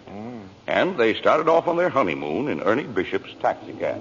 Hey, Where are you two going on this here now honeymoon? We're going to shoot the works, Ernie. A whole week in New York, a whole week in Bermuda, the highest hotel, the oldest champagne, the hottest music, and the prettiest wife. So you're finally getting out of Bedford Falls, huh? Then what? Then what, honey? After that, who cares? That does it. Hey, you know, Mrs. Bailey, I haven't kissed you. Hey, George, there's something funny going on over there. Look over there at the bank. It looks like a run. All right. Pull over a minute, will you, Ernie? George, let's not stop. Please, let's go straight to the No, wait a station. minute. I better see what it is. I'll be right back. George, please. George!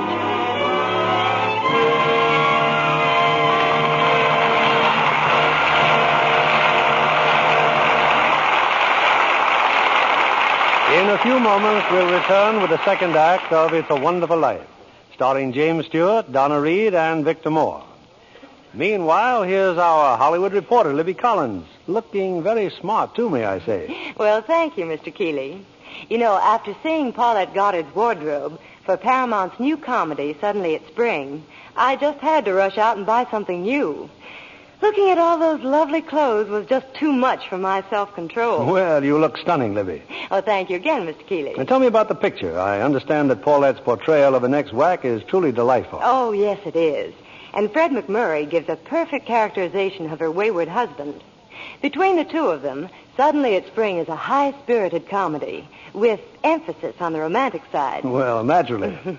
But really, Mr. Keeley, that wardrobe of Miss Goddard certainly will make clothes-conscious girls sit up and take notice. I'll bet you think so, too, Mr. Kennedy. Well, Libby, men seldom know much about styles. Well, what I notice about a dress is the general effect when a woman wears it. Some girls always seem to have that right-on-the-beam look. You know what I mean. Well, I think what you have in mind, Mr. Kennedy, is good grooming. Screen stars certainly put great emphasis on it. A perfect hairdo, fresh, beautifully cared-for skin. Those are essentials. That must be the reason Lux Toilet Soap continues to be a studio standby, no matter how often other styles change. Well, that's what Miss Goddard told me. She says her beauty facials are so quick and easy and work so well. She's never without a supply of Lux Toilet Soap. I can depend on it for daily complexion care, she said. I wish you'd tell the ladies in our audience how easy these Lux Soap facials are, Libby. Well, here's what Paulette Goddard does. She says, I cover my face with the fragrant Lux Soap lather and work it well in. I rinse with warm water, then cold, and use a soft towel to pat my skin dry. Gives skin quick new beauty, she says. Daily Lux Soap facials do make skin lovelier. Recent tests by skin specialists proved it. In 3 out of 4 cases, complexions became softer and smoother in just a short time. A lovely Lux complexion makes a woman so attractive. I wish every girl who hasn't tried Lux Toilet Soap would begin using it tomorrow. That's sound advice, Libby. When 9 out of 10 screen stars recommend a beauty soap, you know it has to be good. So why not try Lux Toilet Soap, Hollywood's own complexion soap? We pause now for station identification. This is CBS, the Columbia Broadcasting System.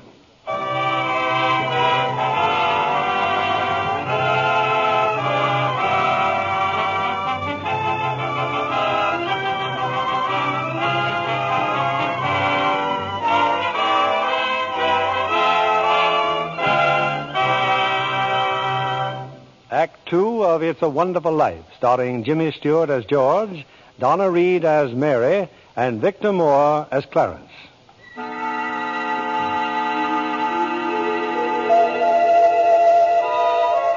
Well, we're back in heaven again, where the superintendent of angels is reviewing the case history of a mortal named George Bailey. Clarence, the apprentice angel, is very eager to depart on his mission to the earth. Poor George Bailey. Oh, he's certainly in desperate trouble, Joseph. I'll go to him at once. Now, you sit down, Clarence. Sit down. We're nowhere near the point where George Bailey's thinking of taking his life. We're not? Now, where were we? Yes. George and Mary had just started out on their honeymoon when they ran smack into the financial panic of 1932. In the waiting room of the building and loan, 100 frantic people were clamoring for their safety. Hey, what's going on, Uncle Billy? What's happened to all those people out there? This is a pickle, George. All I know is the bank called our loan an hour ago. I had to hand over all our cash. Holy mackerel. Whole town's gone crazy. Bank's in the same spot we are. Our charter, too. What about our charter? Our charter says we have to stay open until 6 p.m. The state can take away our license if we don't. How can we stay open till 6 without any money? George, where are you going? Out to talk to those people. Come on.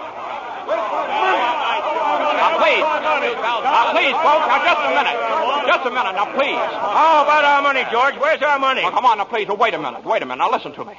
Now, you're thinking of this place all wrong. Your money's not here. Oh, wait a minute. Now, let me tell you. Let me tell you, your money's in people's houses. In the Kennedy house, in the McLaren house, and in your house, and 100 others. Now, what are you going to do? Foreclose on them? I got $240 in shares. Now, let me have it. All right, Charlie. Now, you'll get your money in 60 days. 60 days? Well, now, look, that's what you agreed on when you bought your shares. I got my money. Yes. Old man Potter's taking over the bank. He'll pay you 50 cents on every dollar. Then let's take our shares to Potter. Half is better than nothing. Now, wait a minute. Please, folks. I beg of you not to do this.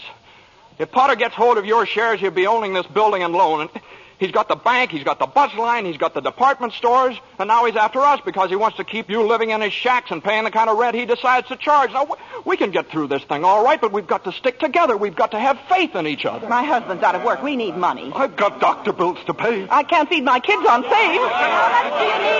We still got some money. Hey, Mary. Here it is, George. You told me to hold on to it. Would have made a nice honeymoon. Bought furniture, too. Hey, now, wait a minute, folks. Listen.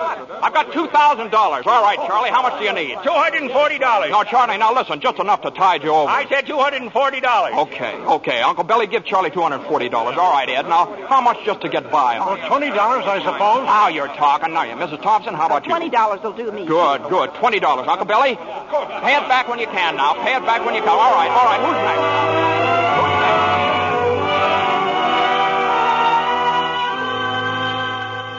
next? Look at the clock. Look. 5 seconds. 4 seconds, 3, 2, 1. 6 o'clock. We made it. Lock that door, Eustace, quick. Boy, we're still in business, Uncle Billy. We've even got $2 left. George, there's a call for you. Okay, and then call my wife, will you? She's probably over at Mother's. Mrs. Bailey's on the line. No, I don't want Miss Bailey. I want my wife, Mrs. Bailey. Mrs. Bailey, that's my wife. That's my. Give me the phone, will you? Hey, Mary. Listen, Mary. I'm sorry. Come home. Well, what home? Well, 323 Sycamore. Well, whose home is that? What? Well, Mary, how can I... Well, sure, all right, sure, I'll be there. Clarence, guess what 323 Sycamore was? His mother-in-law's house, huh? Oh, no. Number 323 Sycamore was the old Granville house, the one George threw rocks at and made wishes. Yes, sir, that's where they spent their honeymoon. That's where they started housekeeping. They were still living there 2 years later when old man Potter asked George to stop over at his office. Sit down, George. Sit down, do. Have a cigar? Well, thank you, sir. George, you're a young man, married, making, say, $40 a week at the building and loan. 45. 45. Now, if you were some ordinary yokel, I'd say you were doing fine. But George Bailey is intelligent, ambitious. He hates the building and loan almost as much as I do. He's been dying to get out of town ever since he was born, but he's trapped. Trapped into frittering his life away playing nursemaid to a lot of garlic eaters. Do I paint a correct picture, George, or do I exaggerate? Well, what's your point, Mr. Potter? My point is that you're the only man in town who has licked me. George, I want to hire you. Manage my affairs. I'll start you off at $20,000 a year. $20,000 a year? Are you sure you're talking to me? I'm George Bailey. Don't you remember me? The building and loan, remember? Yes, George Bailey, whose ship has just come in, providing he has sense enough to climb aboard. Well, but what about the building and loan? Confound it, man. I'm offering you a 3-year contract at $20,000 a year. Is it a deal or isn't it? No. The answer's no, doggone it. If you offered me $1 million to stay around this town and play stooge to you, the answer'd still be no. Now, let me alone. Don't bother.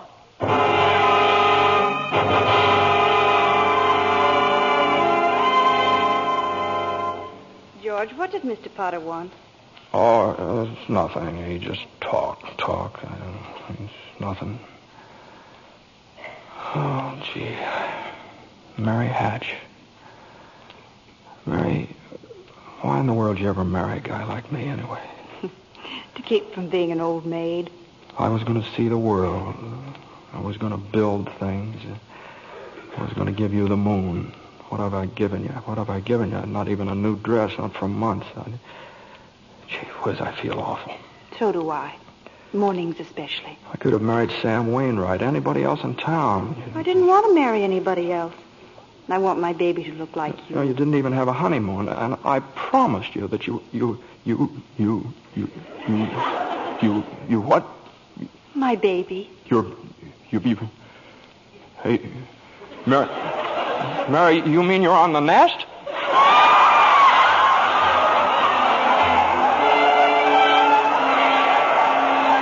Well, Mary had her baby, Clarence, a boy. You don't say. Then she had another one, a girl. Well, what do you know? Night after night, George had come home late from the office. Things weren't good with the building and loan. Potter was really bearing down on him. Then came the war. Mary had another baby by then. Oh. But she still had time to help out in USO. Uncle Billy sold war bonds. And George's brother Harry became a real hero. Shot down 15 planes. But George, what about George? Well, George was 4F his bad year. He was an air raid warden. On VE Day, he wept and prayed. On VJ Day, he wept and prayed again. We're getting pretty close to today, aren't we, sir? Yes, Clarence. You now know almost everything you have to know about George Bailey, except what happened that finds him down there at this moment, wanting to die. Well, sir, well? Well, today's the day before Christmas, Earth time. George is pretty excited. Hey, Tilly! Eustace! Hey, look at the newspaper. Commander Harry Bailey, decorated by the president. That's my kid brother. The Congressional Medal of Honor. Gosh, George, gosh. What do you think about the 15 Jap planes? And the last one he got was just about to dive into a transport loaded with soldiers. You know what that means? He saved lives, hundreds of lives. Hey, gee, where's Uncle Billy? Huh? We're going to the bank, George. He's depositing that $8,000. Good. Who's that in his office there? It's that man again, the bank examiner. Oh, yeah. Well, good afternoon, Mr. Carter. Hey, Tilly, get the books from Mr. Carter. Will you? You know, that's my brother's picture there, Mr. Carter. He shot down 15 planes, and one of them was just about... Well, Mr. Henry F. Potter come to the bank to deposit some more loot, eh? Sure, you old fool. How do you like the news in the paper, Mr. Potter? Just can't keep those Bailey boys down now, can you? Let me see that newspaper. Here, sorry I can't chat, you old thief. Got to make a deposit. Here you are, Horace. Deposit slip, bank book, and a very Merry Christmas to you. You too, Mr. Bailey.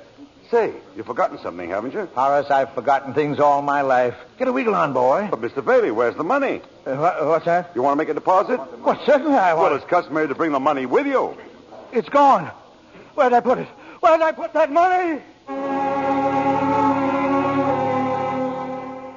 A terrible thing, Clarence, terrible. Uncle Billy couldn't find the money because the envelope with the $8,000 was folded up in that newspaper he gave to old man Potter. I just don't know what happened to it, George. I just don't know. $8,000. Uncle Billy, the bank examiner's here, and it's not our money. It belongs to the depositors. George, what are we going to do? We've traced every step I took. We can't stand here in the street. Are you sure you didn't put that envelope in your coat pocket? I think so. Maybe. Oh, I'm no good to you, George. I'm no good. Now listen to me. Think, will you? Now try and think. I can't think anymore. I can't. Where's that money, you silly old fool? You know what this means? It means bankruptcy and scandal and prison. One of us is going to jail. Well, it's not going to be me. Now get out of my way. I'm going home.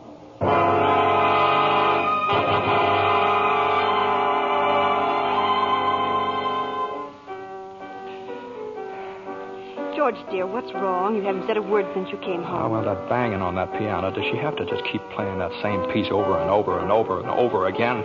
I have to practice for the Christmas party, Daddy. What is it, dear?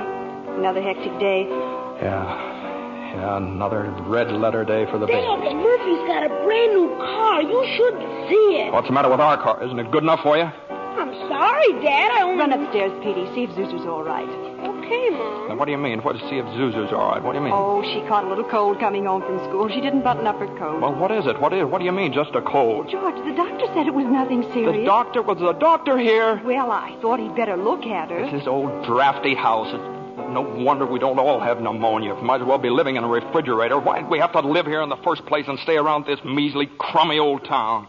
George, what's happened? Everything's happened. You call this a happy family? Why do we have to have all these kids? Daddy, how do you spell frankincense? I don't know how you spell. You ask your mother. Where are you going? Upstairs to see Zuzu. Hello? Oh, thank you, Mrs. Welch. I'm sure she'll be all right. Who's that? Zuzu's school teacher. What? Oh, yes, the doctor says she'll be fine tomorrow. Here, give me that phone. George, please. Mrs. Welsh? Well, this is Mr. Bailey. Say, what kind of a teacher are you anyway? What do you mean sending Zuzu home like that half naked? Do you realize you probably end up with pneumonia just because of your stupidity? You know, maybe my kids aren't the best dressed kids in town, but at least... Hello? Janie, will you stop playing that lousy piano? Cut it out. Stop it. George, for heaven's sake, what's wrong with you? I'm sorry.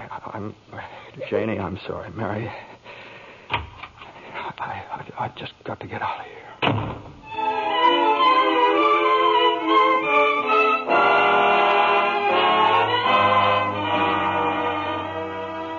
So that's it, George. You're short $8,000 in your accounts, eh? Oh, please, Mr. Potter, I'll pay any sort of a bonus if you still want the building and loan. You say it was lost. Have you notified the police? No, sir, I haven't done that yet. Harry's home. Oh, I come to me. What about your good friend, Sam Wainwright? I can't get a hold of him. He's in Europe. What kind of security would I have, George? What collateral? Yes, sir, I have some life insurance here. $15,000 policy. What's your equity in it? $500. And you want $8,000?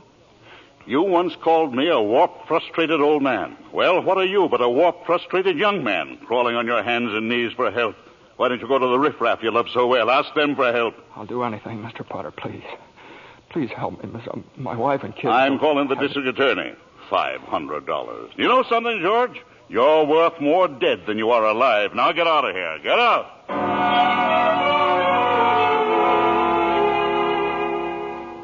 And all the time, Potter had the $8,000 in his desk drawer. It's still there, Clarence. But where's George, sir? Where? Well, he went over to Martini's Cafe. He's had a couple of drinks, Clarence. He's just standing there, sort of in a daze. Oh, God. Oh, God, dear Father in heaven, I'm not a praying man, but if you're up there and you can hear me, please show me the way. I'm at the end of my rope. Show me the way, God. Mr. Bailey, you all right? Don't drink anymore, Mr. Bailey. Please, you don't feel good. Bailey? Did you say Bailey? Which Bailey? This gentleman is Mr. Bailey, George Bailey. George Bailey, huh? And the next time you talk to my wife like that, she'll get worse. It isn't enough she slaves teaching your stupid kids how to read and write. You got to ball You out. get out of here, Mr. Welch. You hit my best friend. Get out. All right, Mr. Bailey, you okay? Who's that? Mr. Welch, but don't worry. He don't come in this place no more. I'll get something for your face. It's bleeding. I'm all right. Please don't go away, Let me Mr. alone. Bailey. Please don't Let me go alone. away.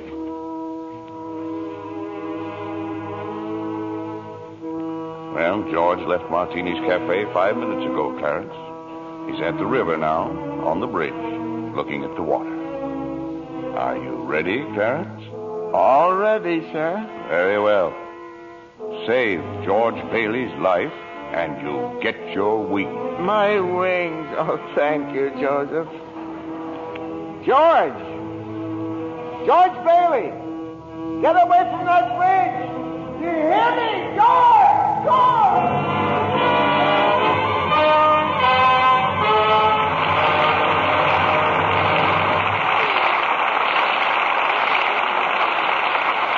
In just a moment, we'll bring you Act 3 of It's a Wonderful Life, starring Jimmy Stewart, Donna Reed, and Victor Moore. The popular theory about beautiful blondes is that they're content to be merely decorative. Our lovely guest tonight, Miss Susan Blanchard, completely disproves that idea. Besides being a hard-working Fox starlet, Susan, I understand you're a wonderful cook. I really love housekeeping, Mr. Keeley. But most of all, I enjoy the training I get at the studio. It's work, but it's fun, too. You're an Easterner, aren't you, Susan? Yes, a native New Yorker. I thought so. It was the Broadway theater that inspired me to think of show business as a career. Well, that's interesting. I used to save my allowance and go to every play I could. One of my favorite actresses was Jane Wyatt. Uh-huh. Imagine, Mr. Keeley, what a thrill it was for me to meet her right here in Hollywood. Jane Wyatt's latest picture, Boomerang, was made in the East, I understand. Yes. But she and Dana Andrews, who stars in Boomerang with her, were in Hollywood to see a studio showing of the picture. Oh, I see. Jane Wyatt is my ideal of a stage and screen star. So talented and so lovely to look at. Just as lovely in real life, too. She is indeed. It wasn't long before I discovered that she's as keen about Lux toilet soap for beauty care as I am. You know, I'm a Lux girl, too. We're glad to hear you say that, Miss Blanchard, because that's a very beautiful Lux complexion I see before me. Just right for blue eyes and ash blonde hair. Thank you, Mr. Kennedy. Any girl in pictures is delighted to find out about Lux toilet soap as a beauty care. Active lather facials are so quick and easy, and they really make a difference in your skin. Thousands of busy, attractive women have discovered that, Miss Blanchard. Daily Lux Soap complexion care does make skin lovelier. Otherwise, it wouldn't be the choice of 9 out of 10 screen stars. Lux toilet soap is all-around beauty care for me. I use it as a bath soap, too. It has such delightful perfume, leaves a lovely fragrance on the skin. Thank you, Miss Susan Blanchard. I hope our audience will be seeing that lovely Lux complexion of yours in a screen close-up one of these days. Now, back to our producer, William Keeley. Act 3 of It's a Wonderful Life, starring Jimmy Stewart, Donna Reed, and Victor Moore.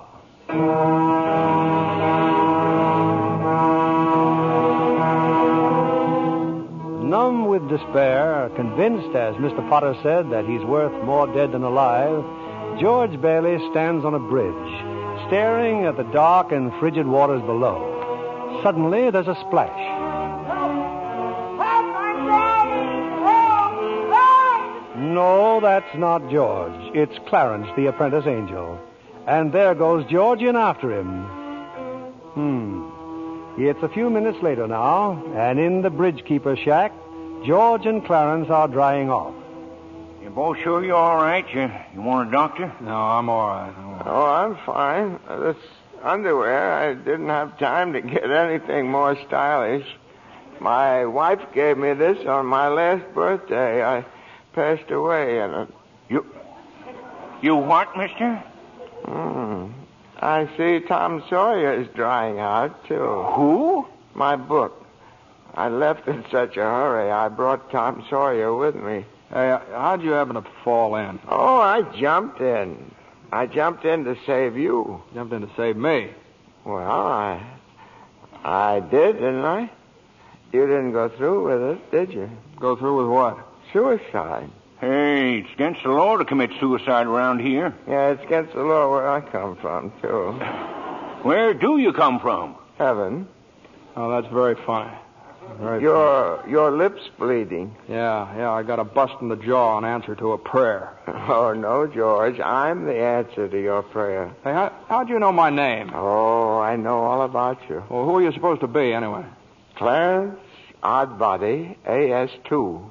Clarence Oddbody. What's the AS2 for? Angel, second class. Hey, I'm getting out of here. You may not need a doctor, but I do. Cheerio, my good man. Hey, look here. Why'd you want to save me? Because I'm your guardian angel, George. Oh, I see. Uh-huh. Well, you look like about the kind of an angel I'd get. What happened to your wings?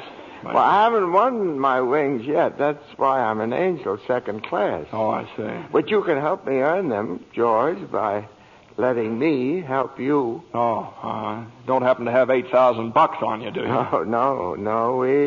We don't use money in heaven. Oh, that's right. Yeah, I keep forgetting. Oh, I see. Comes in pretty handy down here, bub. Oh, tut. Of course, I found it out a little late. You know, I'm worth more dead than alive. You mustn't talk like that. Joseph will never give me my wings if you keep feeling that way. You just don't realize what you've done for your folks. Why, if it hadn't been for you... Yes, if it hadn't been for me, everybody would be better off. My wife and my kids and my friends. Oh, this is not going to be easy. I'd all be better off if I hadn't been born. What did you say? I said I wish I'd never been born. George, that's wonderful. It's wonderful. What? The idea you just gave me. Well, you got your wish. You've never been born. I've never been born? Exactly.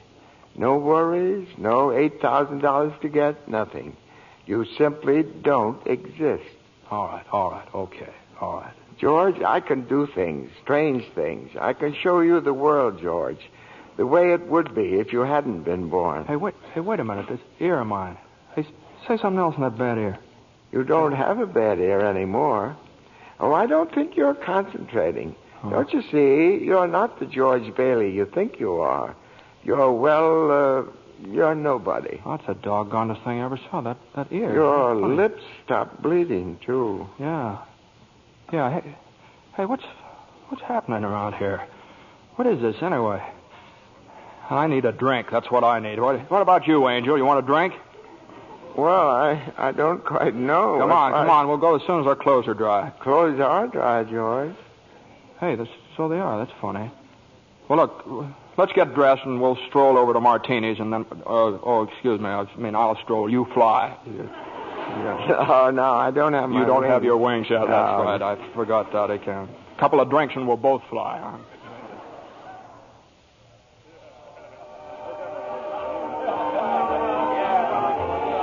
What'll you have, fellas? Hey, where's the boss? Where's Martini?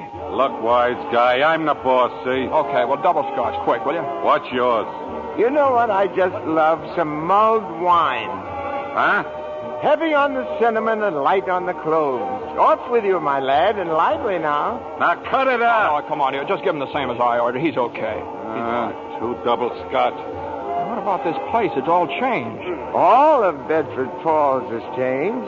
You're having your wish, George. You've never been born. Oh, there'll be lots of things you've never seen before. Oh, good. Somebody just made it. Made what? Every time a bell rings, it means some angel's got his wings. What'd you say? Look, Clarence, I don't think you better talk about angels around here.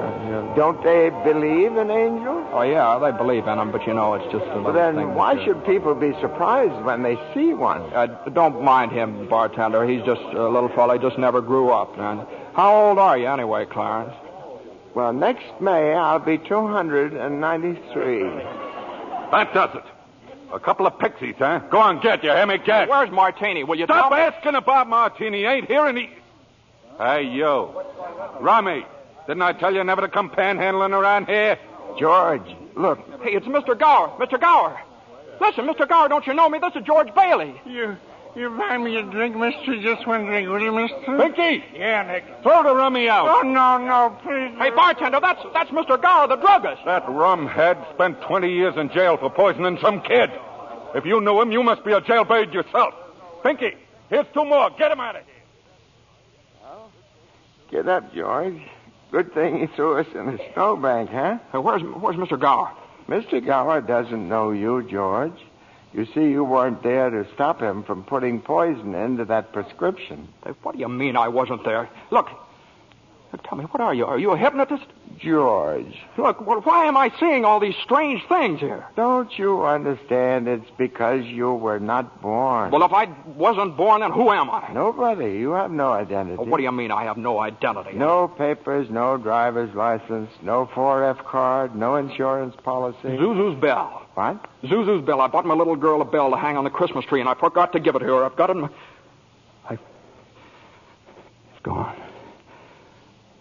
It's gone, too. Everything's gone.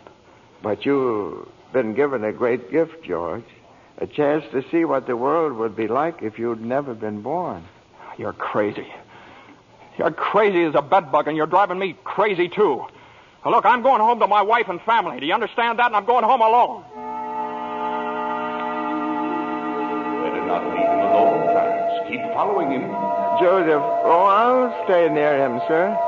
Poor George. He's seeing Main Street now the way it'd be if he hadn't lived. The thing that's really shocked him, sir, is the building and loan office. Know what's there now? Pawn shop. What's he doing? Can you see? He's talking to Ernie Bishop, the taxi driver. He wants to go home. You better tag along, Clarence. Oh, I will, sir. I will. Come on, step on it, will you, Ernie? Get me home. I'm off my nut. Where do you live, buddy? Oh, now, doggone it, Ernie. Don't you start pulling that stuff on me. 323 Sycamore. 323 Sycamore? Yeah, hurry up, for the Zuzu's sick. Okay, buddy. Hey, look, Ernie, I don't know what's happened. I'm going crazy or something. I got some bad liquor. Now, look, tell me this now. You're Ernie Bishop, right? And you live with your wife and kid down You seen my wife? What do you mean? I've seen your wife. I've been in your house 100 times. What do you... We built it for you, didn't we? My wife took the kid and ran away 5 years ago, and I ain't never seen you before in my life, see? Okay, Ernie, okay. Just step on it. Get me home.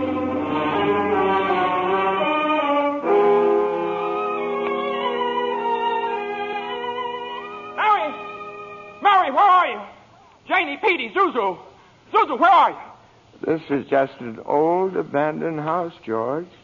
You have no wife, no children. Where are they? What have you done with them? Hey, I'll bait that hen. See, I told you. All right, up with your hands. Oh, Bert the cop. Thank heaven you're here. Now, look, why don't you be a good fella and I'll take you to a doctor? Bert, listen to me. What's the matter with you guys? Now, listen, it's that fellow there. He says he's an angel. He tried to hypnotize me. I hate to use my nightstick, but I guess Ow! Run, George, run. He can't hit you while I'm biting him. George, run. My teeth aren't what they used to be. Joseph, help! Joseph! Joseph! Where'd they go, Ernie? Where'd they go? I don't know. They just disappeared.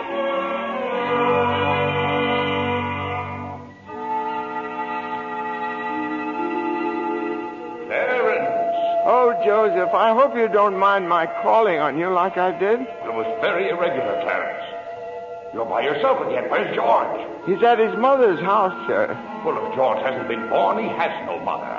Oh, he's being very stubborn, sir. He'll just have to find these things out for himself. But his mother, that's a terribly bitter blow to a man, his own mother not knowing him. You mean I shouldn't have let him... I mean you better find him right away.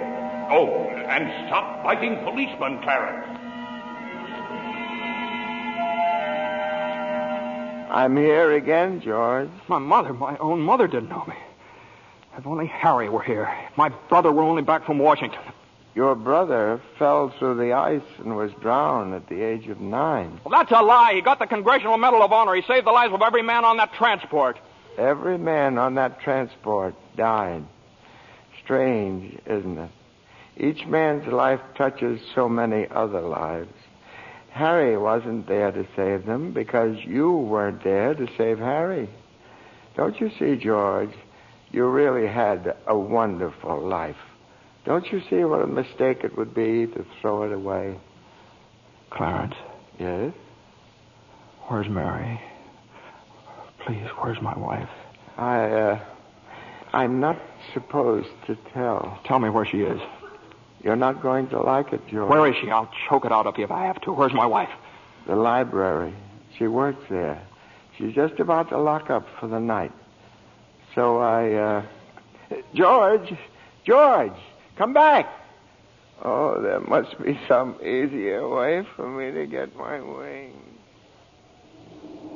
Mary. I'm sorry, the library's closed. Mary, it's George. Don't you know me? No, I don't know you. Let me go. Mary, please, don't do this to me. Mary, please, help me. Help me. Where are our kids, Mary? I need you, Mary. Get please. away from me. Help! Me. Help me, Mary. I'm George. Mary.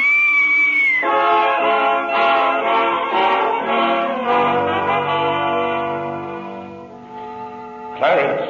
Oh, where is he, Joseph? Where's George? I'm afraid I've lost him, sir. You knew you shouldn't have let him try to see Mary. Now they're after him, a mob. They think he was trying to hurt her. Joseph, I won't even get one wing, will I? You have one more chance, Clarence. Get over to the bridge by the river. I think George has seen just about enough. But the mob... But don't worry. They've lost him, too. Now, hurry up. Oh, thank you, Joseph. Thank you. Clarence, where are you? I'm here, George. Help me, Clarence. Get me back. I don't care what happens to me. Only get me back to my wife and kids, please. I want to live again. Oh, thank you, George. Thank you, boy. I want to live again, please. Oh, God, please let me live again. George? Is that you down there, George? Now, get out of here, Bert. Get out of here. You come in any closer, I'll let you have it. What the hell are you yelling for, George? Come on. George, Bert, do you know me? No, I've been looking all over town for you. Where you been? Hey, Bert, I'm alive again, Bert. You sure you're all right? Hey, your mouth's bleeding. It is. Hey, my mouth's bleeding. Bert, look at the blood come out of there, would you? And where's Zuzu's Christmas bell, Bert? I had it right in my pocket. Here it is. Hey, it's in my pocket. What do you know about it? Hey, Merry Christmas, Bert. Well, Merry Christmas. Get in the car. I'll drive you home. You will, Bert? We'll do that. And turn the siren wide open, huh? Merry Christmas, Bedford Falls. Hey, Merry Christmas, old building alone. Merry Christmas, Mr. Potter. Yippee! Come on. Hey, Bert, come on in with me, huh? What is these people, these reporters? Hey, Merry Christmas, reporters. Hey, Mr. Bank Examiner, Merry Christmas. Mr. Bailey, there's a deficit. I know, $8,000, I'll bet, huh? George, I've got a little paper here. I'm sorry. I bet it's a warrant for my arrest. Isn't that wonderful? Merry Christmas. Hey, where's Mary, you know? Look at this wonderful old drafty house. Isn't it wonderful? Have you seen my wife? Where's Mary? Mary! Daddy, Merry Christmas! Kids! Hey, kids! Janie, Petey! Hey, I could eat you up. Where's your mother? She went looking for you, Daddy, with Uncle Billy. Oh, Daddy. Zuzu, my little ginger snap. How do you feel, huh? Fine, Daddy. Not a snitch of temper. Not a snitch of temper. Hallelujah! George, darling. It's Mommy. Mommy's home. Mary. George, where have you been? Mary. George, Mary, now, look, just let me touch you. Oh, you're real, Mary. Oh, you've no idea what happened to me. You've no idea what's happened either. They're on their way here. Who's on their way? Oh, the police department? The FBI, the National Guard? I'm alive again, Mary. Oh, listen, Mary, I'm alive again. Oh, yes, darling, yes. Now close your eyes and come on downstairs. What is it? We can't open my eyes yet, Mary? What's going on here? Now keep your eyes closed. Now, I'll just walk you over here by the Christmas tree and... Well, the people, I hear lots of people. What is it? Lots of people. Just 1 minute now. We're all ready, Uncle Billy. Come in, everybody. George, look! Just look! Uncle Billy! Money, George. A laundry basket filled with money. Money for you. Mary did it, George. Mary! I don't understand. What money? What... People heard you were in trouble, darling. These people, your friends, they've collected this money for you. The $8,000. Charlie. Hey, there's Martini. Mr. Gower. Hey, how are you, Mr. Gower? Mrs. Thompson, Ed, Tom, everybody. None of us would have a roof over our heads if it wasn't for you, George. Gosh, this is wonderful. Hey, Mary, look who's coming in. Mother. Hi, Mother. Hey, and Harry. Got Mary's telegram, George. I flew in as fast as I could. Hey, everybody, a toast. How about a toast? Oh, good idea, Ernie. A toast to my big brother, George, the richest man in town. Daddy, my Christmas bell. You didn't forget. Here, honey. Here's your bell. Daddy. Darling, what's this on the table here? This book? The Adventures of Tom Sawyer. Look, there's something written in it. Dear George, remember no man is a failure who has friends. Thanks for the wings. Love, Clarence. Clarence? Yeah, he's a very dear friend of mine. Daddy, Mrs. Welch says every time a bell rings, an angel gets his wings. That's right, Zuzu. That's right. That's right. Attaboy, Clarence. Attaboy, Clarence. Happy landing.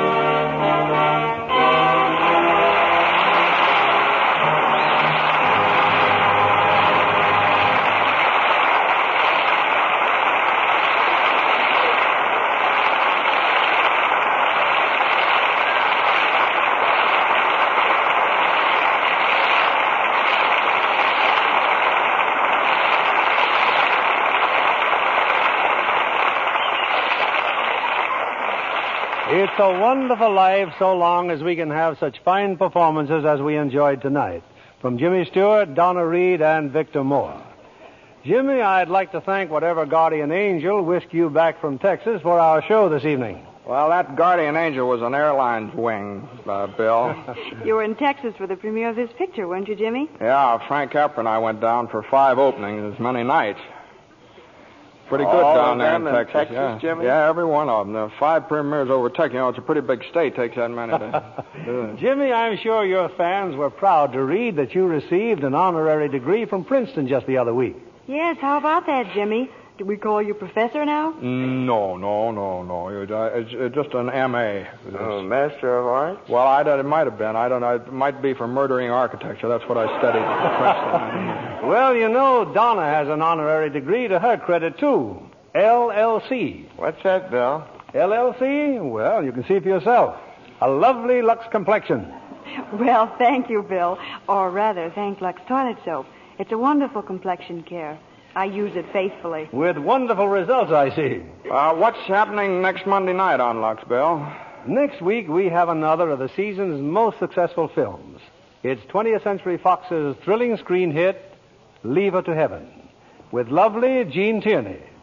and a star who appears in answer to literally hundreds of requests, Cornell Wilde.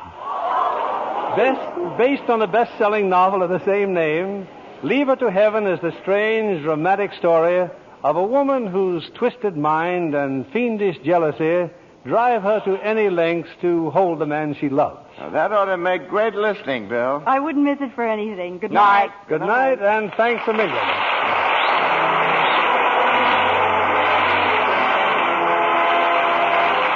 Lever Brothers Company, the makers of Lux Toilet Soap, join me in inviting you to be with us again next Monday evening when the Lux Radio Theater presents Gene Tierney and Cornell Wilde in Leave Her to Heaven. This is William Keighley saying good night to you from Hollywood.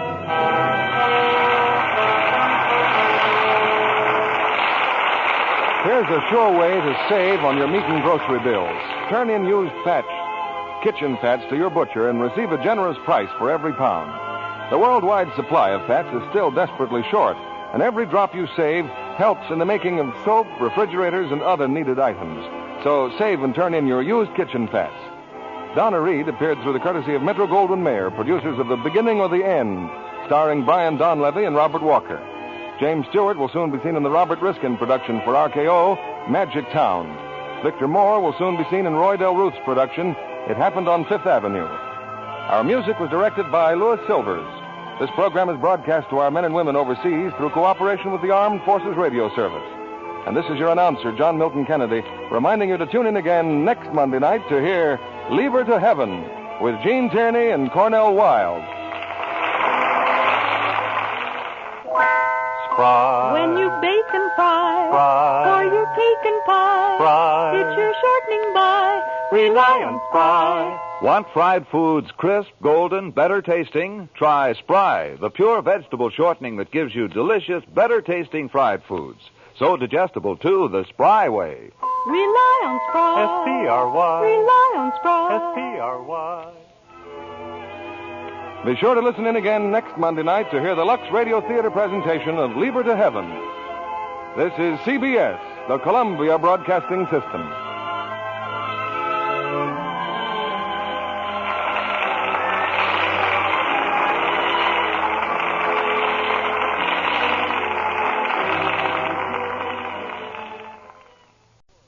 Lux presents Hollywood.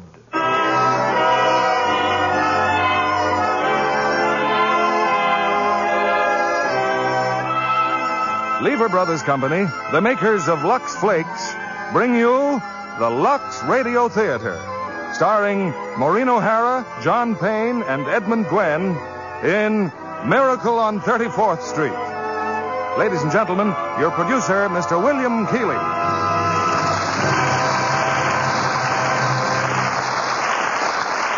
Greetings from Hollywood, ladies and gentlemen. Our Christmas present to you is the new Christmas classic of our time, Miracle on 34th Street. It's wrapped in a gay covering of laughter, tied with a bright ribbon of good humor, and decorated with the 3 sparkling stars of the 20th Century Fox picture, Maureen O'Hara, John Payne, and Edmund Gwenn. This is a wonderful story for the whole family. And perhaps some families may be gathered around a Christmas tree as they listen. Others will be putting up this happy sign of the season in a few days with lights and ornaments and the shining snow that can be made with Lux Flakes. Later, we'll tell you how to do this trick with Lux. But right now, it's curtain time for the play that proves there's a Santa Claus. Miracle on 34th Street, starring Maureen O'Hara as Doris, John Payne as Fred, and Edmund Gwenn in his Academy Award-winning performance as Kris Kringle.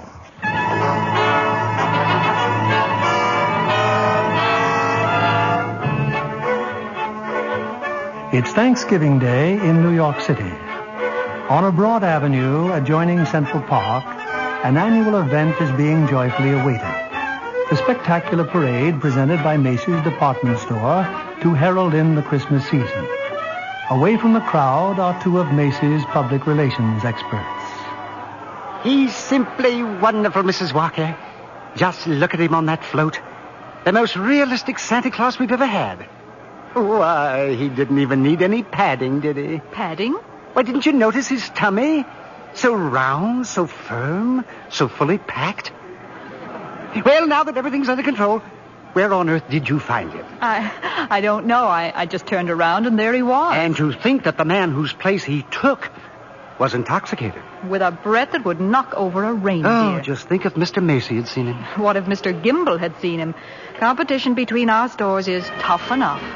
Well, the parade's starting. Let's stand at the curb. Not I, Mr. Shellhammer. I'm going home to relax.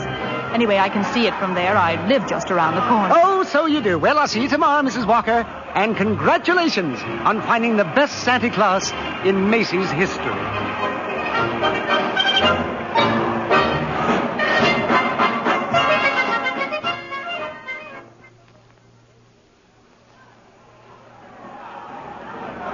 Certainly is a wonderful parade, Susan.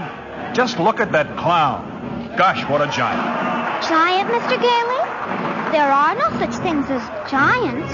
Well, not now, maybe, but in olden days there's... Really, Mr. Gailey? And you a lawyer. Well, what about the giant that Jack killed? You know, Jack and the Beanstalk? Everybody knows that's a fairy tale. And I agree with my mother. Fairy tales are silly. Come in. Good afternoon. I'm Susan's mother. My name's Santa. Oh, hello, Mother. I'm watching the parade. Mr. Gailey invited me. Hello, darling. Susie's told me quite a lot about you, Mrs. Walker. She told me quite a lot about you, too. The man in the front apartment. Well, this is all part of a plot, Mrs. Walker. I'm very fond of Susie, but I also wanted to meet you. At least you're frank. There goes Santa Claus. Oh, don't even mention the name. Why not, Mother? Well, that Santa Claus you see is a last-minute substitute. But why? Oh, remember the way the janitor was last New Year's? Oh, my. Tight as an owl. I see Susan doesn't believe in Santa Claus either. That's right. She never has. Well, that's the end of the parade. Mother, I've been thinking. It's Thanksgiving, and there are only two of us. Couldn't we invite Mr. Gailey? Well, Oh, please don't bother. I'll just have a sandwich or something. But we have such a big turkey. Please, Mother, please. Well, I... Did I ask her all right, Mr. Gailey? Susie, shh. You asked fine, Susan. Dinner's at 3, Mr. Gailey.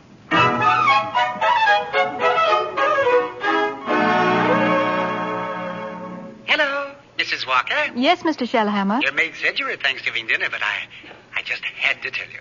Your Santa Claus was stupendous. Well, thank you. Mr. Macy himself wants him to be our toy department Santa Claus. Oh, fine. Can you hire him? Oh, I already have. Oh, he's a born salesman.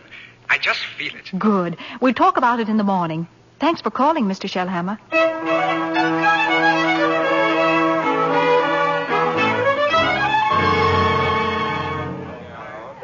Here he is, Mr. Shellhammer. Here's Santa Claus. Oh, thank you, Alfred. Thank you.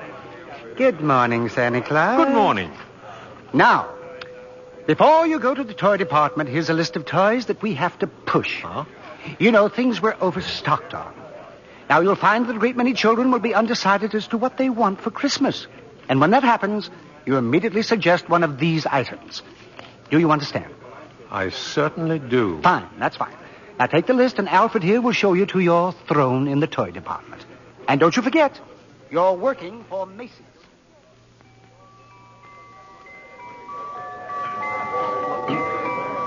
Are you really Santa Claus? Why, of course I am. What do you want for Christmas, little boy? I want a fire engine with a real hose that squirts real wet water. And I won't do it in the house. I'll only do it in the backyard, I promise. And I promise you'll get your fire engine. You see, Mama, I told you you'd get me one. That's fine. That's just dandy. You wait here, Mortimer. Mama wants to thank Santa Claus, too. Yes, madam? So what's the matter with you? No. What's the trouble? I told you before, didn't I? The kid wants a fire engine, but there isn't one to be had anywhere in town. Macy's ain't got any. Gimbel's ain't got any. Nobody's got any. My feet are killing me, and you say, okay, he gets the fire engine. But you can get those fire engines at Schoenfeld's, Lexington Avenue. Only $4.50, a wonderful bargain. Schoenfeld? Yes. Hey, I don't get it. Oh, I follow the toy market very closely. Macy's sending people to other stores? Yes. Are you kidding? The one important thing is to make the children happy. Whether Macy's or somebody else sells the toy doesn't matter.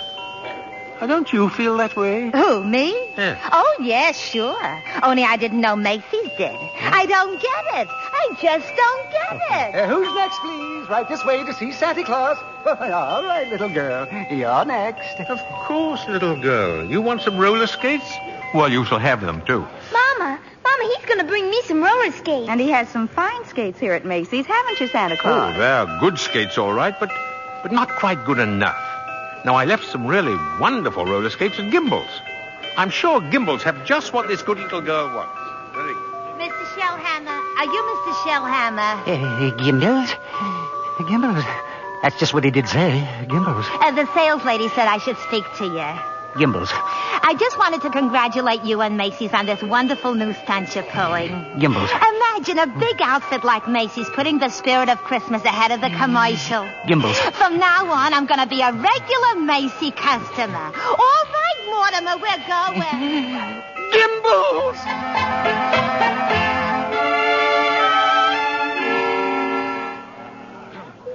And there's the toy department over there, Mr. Gailey. You certainly know all about Macy's store, don't you, Susan? Well, that's because my mother works here. But I still think it's silly bringing me here to see Santa Claus. Well, I just feel that when you've talked to him, you might... Okay, Mr. Gailey. I'm certainly willing to try.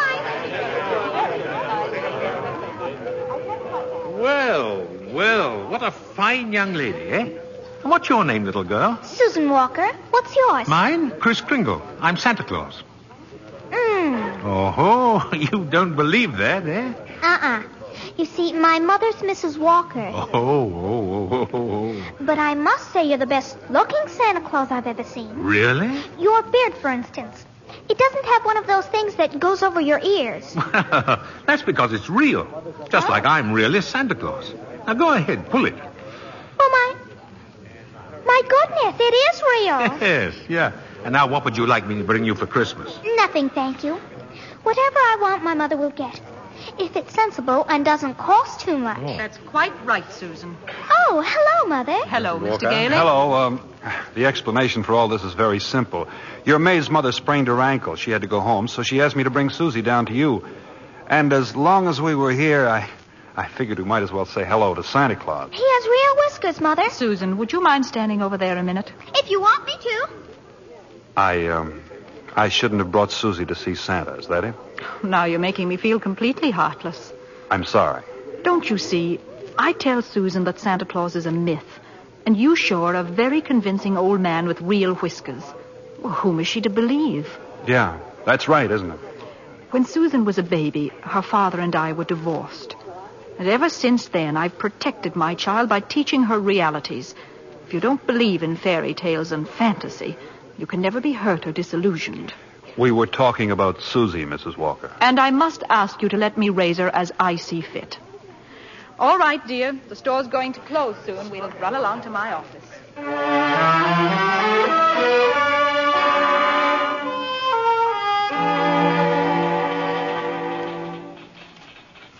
Alfred said you wanted to see me, Mrs. Walker. Oh, yes. Come in. I'd be grateful if you would please tell Susan that you're not really Santa Claus, that there actually is no such person. Oh, but Mrs. Walker, not only is there such a person, but here I am to prove it. No, you misunderstand. I want you to tell her the truth. Now, what's your real name? Kris Kringle, and I always tell the truth. Susan, I'll bet you're in the first grade. Second grade. I mean your real name. Well, that is my real name. My goodness, the second grade? Very well. I have your employment card right here. I'll look it up on that. That's a very cute dress you have on, Susan. It's from Macy's. We get 10% off. Oh. So, you always tell the truth, do you? Mm-hmm. Look at your employment card. Name, Kris Kringle. Address, Brooks Memorial Home, Great Neck, Long Island. You may call the home if you'd care to confirm that, Mrs. Walker. It's a home for elderly gentlemen. Would you also like me to confirm this? What's that? Date of birth. As old as my tongue and a little bit older than my teeth. Place of birth. North Pole. Now, really. Why, I believe you doubt me, Mrs. Walker. And this tops everything. Next of kin. Oh, that. Dasher, Dancer, Prancer, and Vixen. I'm sorry to have to do this, Mr. Kringle? But the Santa Claus that we had 2 years ago is back in town, and I feel that we owe it to him to... What, have I done something wrong? No. It's just that we feel... Oh, excuse me. Hello? This is Mr. Shellhammer, Mrs. Walker. Drop whatever you're doing. Mr. Macy wants to see us immediately. Oh, I'll be right up. I'm afraid I'll have to be very abrupt with you. I have to see Mr. Macy. You'll be paid for the full week, Mr. Kringle, and I'll send your check to that address. Come right in, Mrs. Walker. Mr. Shellhammer. Thank you, Mr. Macy. Now, about this new policy you two initiated. Macy's Santa Claus sending customers to Gimbel's. Well, I can explain everything, Mr. Macy. You don't have to explain a thing.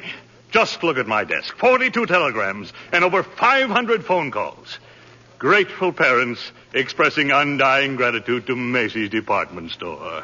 Why, you don't say. From now on, not only will our Santa Claus continue in this manner, but every salesperson in the entire store. You mean that if we haven't got what the customer asks for, we're to send him where he can get it. No high-pressuring and forcing a customer to take something he doesn't really want. I think that's wonderful, Mr. Macy. Why, we'll be known as the helpful store, the friendly store. The store that places public service ahead of profits. And consequently, we will make more profits than ever. As for you, Mrs. Walker and Mr. Shellhammer, you'll find a more practical expression of my gratitude in your Christmas envelope. Oh, thank you. Thank you. Yes. And tell that wonderful Santa Claus I won't forget him either. As a matter of fact, I'll tell him myself in the morning. Yes, indeed, Mr. Macy. Good night. Good night. Good night, Mr. Macy. And thank you again, sir. Oh, imagine a bonus. Yes. Well, what's the matter with you? Mr. Shellhammer, I just fired him. Who? Santa Claus. No, you couldn't have. But I did. He's crazy, Mr. Shellhammer. He really thinks he is Santa Claus. I don't care if he thinks he's the Easter Bunny. Find him.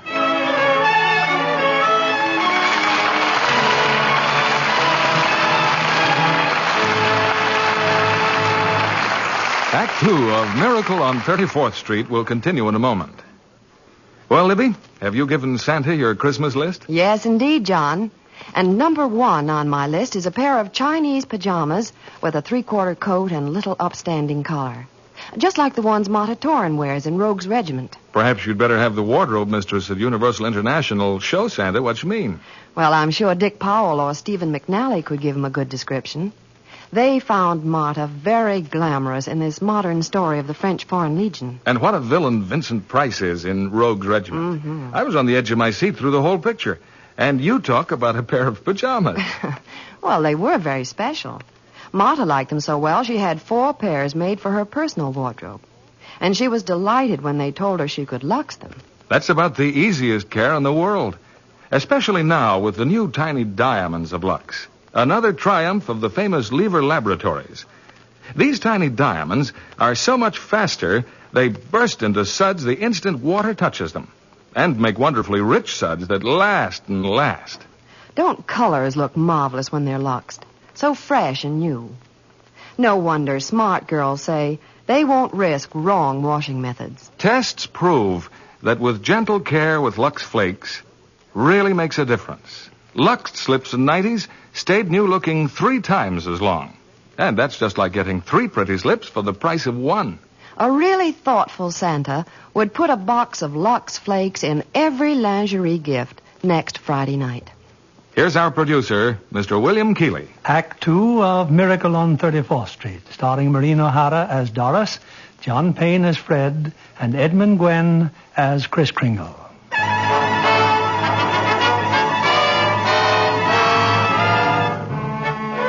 It was a frantic few hours that Doris spent last night, rushing out to the Brooks Memorial Home in Long Island and assuring Kris Kringle that Macy's wanted him back as Santa Claus. Now Kris is again presiding over the crowded toy department, while in her office, Doris and Mr. Shellhammer... Don't you understand, Mr. Shellhammer? That old man with the nice white whiskers insists that he is Santa Claus. Why, he's out of his mind. What if he should have a fit or something? Oh, no, I've got to tell Mr. Macy. Yes, but maybe he's only a little crazy. Anyway, you can't be sure until he's examined. We'll send him to Mr. Sawyer. Sawyer? In personnel. He's paid to examine employees, isn't he? And now, by the way, what do you think of this? What is it? A full-page ad Macy's is running in tomorrow's newspapers. Macy's is running it. But it's all about the other stores, Gimbel's and Saks. I know. Mr. Macy's idea to help our customers find what they want. It's revolting, isn't it? That Santa Claus certainly has started something. Oh, well, I'll get a hold of him in his lunch hour and send him up to Mr. Sawyer.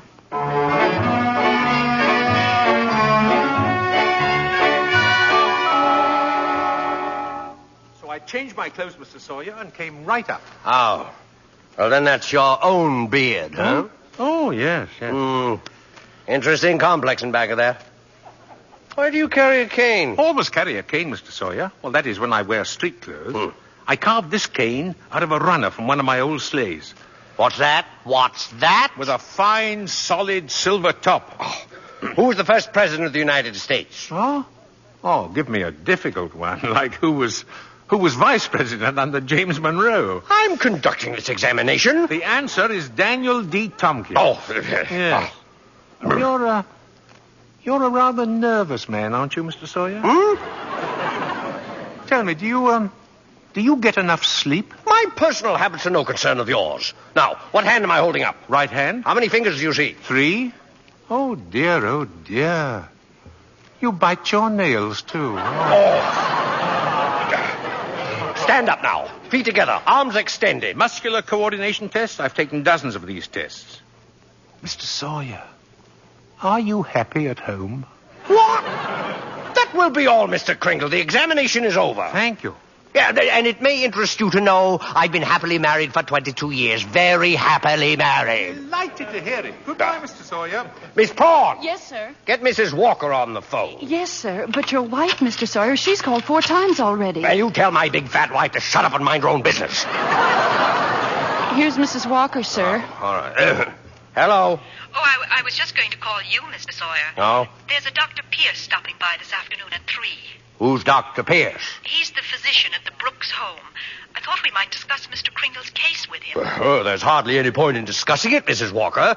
Obviously, the old man should be discharged.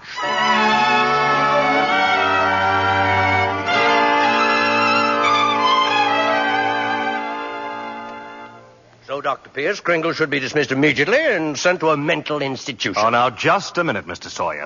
He's deluded, saying that he's Santa Claus. It's a delusion for good. I found he only wants to be friendly and helpful. His whole manner suggests aggressiveness. Look at the way he carries that cane. Mrs. Walker, naturally, I can't discharge that loony, so when he exhibits his maniacal tendencies, please realize the responsibility is completely yours.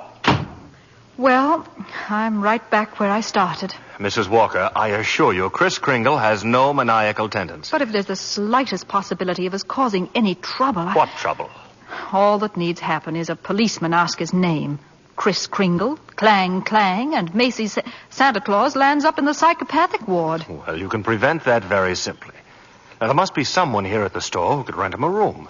Then they could both come to work together. Just as soon he avoided that long train ride to Long Island, anyway. You mean sort of take custody of him? Mm-hmm. Do you think that Mr. Kringle would agree to that? Oh, I'm sure he'll agree. Well, in that case... Now, let me see. Who do I know who could rent him a room?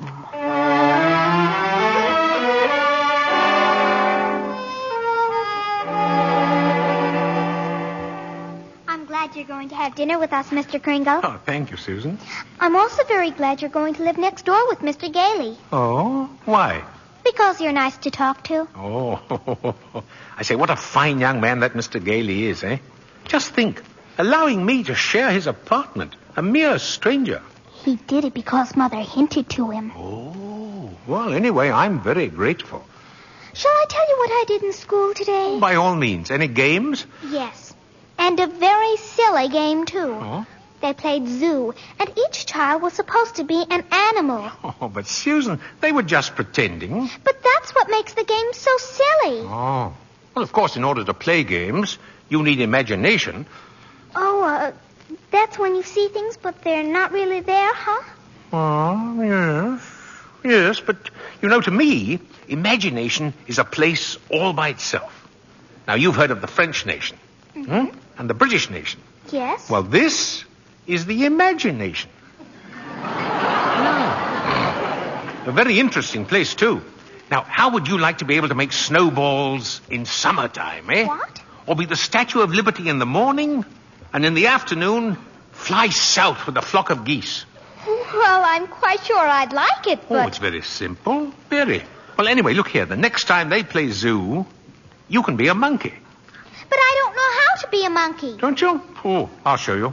Now, first, you bend over a little, like this, see? Now, let your arms hang loose, see? Like this? Yes, that's fine. Now, put your hand over here and start scratching, see? Yeah. That's it. That's excellent, Susan. That's as fine a bit of scratching as I've ever seen. Yeah. Now you start chattering. Chattering? Yes, now listen. See? And keep scratching. Now then, look here. We'll do it together, see? Chatter and scratch and chatter, see? That's fine, Susan. Fine. You're doing beautifully. Beautifully, yes.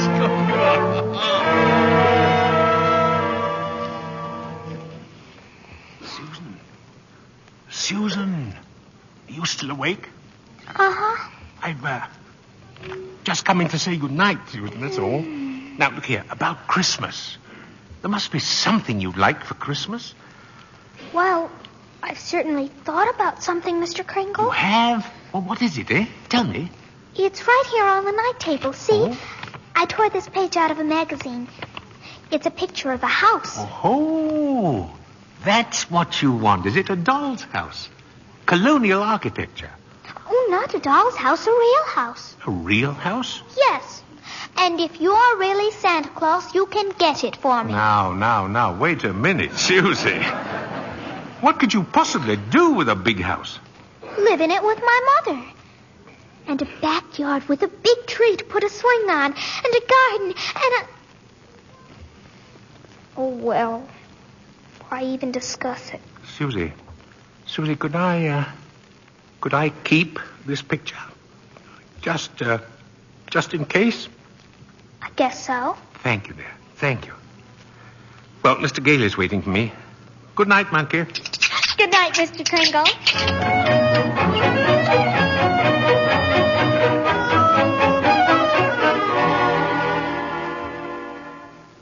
Take whichever bed you want, Mr. Kringle. You're very kind, really. Tell me, Mr. Gailey, what is it you just do for a living, eh? Oh, I'm a lawyer. Haslip, Sherman, and Mackenzie. Oh. And you like living here in the city? Well, it's convenient. But someday I'd like to get a place on Long Island. Huh. Not a big house, just one of those junior partner deals around Manhasset. Oh, one of those little colonial houses, eh? Yeah. A little colonial house would be swell. Good, yeah. You're quite fond of Mrs. Walker, aren't you? A lot of good it does me. She lives in a cast iron shell that's just a little difficult to penetrate. Oh. Well, you must try a little harder, Mr. Gailey. You know, Mrs. Walker and that child are a couple of lost souls. And it's up to us to help them. See? No? Yeah, Oh, well, shall I turn out the light? No. I'm not going to be cheated out of this. You know, all my life I've wondered about it, and now I'm going to find out. Tell me, does Santa Claus sleep with his whiskers outside or inside the cover? Oh, outside, of course. Outside, by all means. The cold air makes them grow. Oh, thank you very much.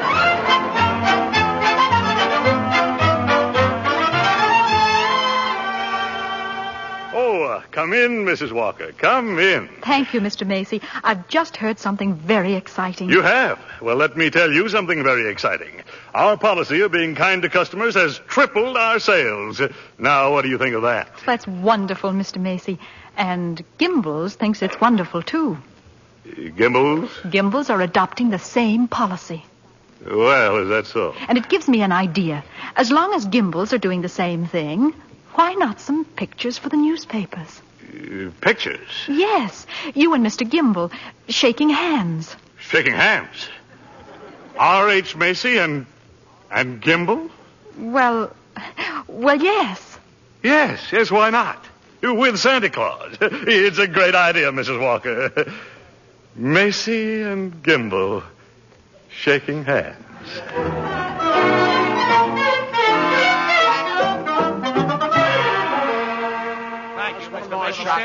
Smile. Oh, that's enough pictures, gentlemen. Thank you. Well, thank you very much. Well, Mr. Gimbal? Come on, R.H. Now we'll go over to my store and get some really good pictures. Oh, just a minute. I have something here for Santa Claus. Here you are, Mr. Kringle. A check in appreciation of all you've done. Mr. Macy, why, that's most kind of you. I didn't think you were that generous, R.H. That's quite a check. What are you going to do with it, Mr. Kringle? Well, I have a friend, a Dr. Pierce.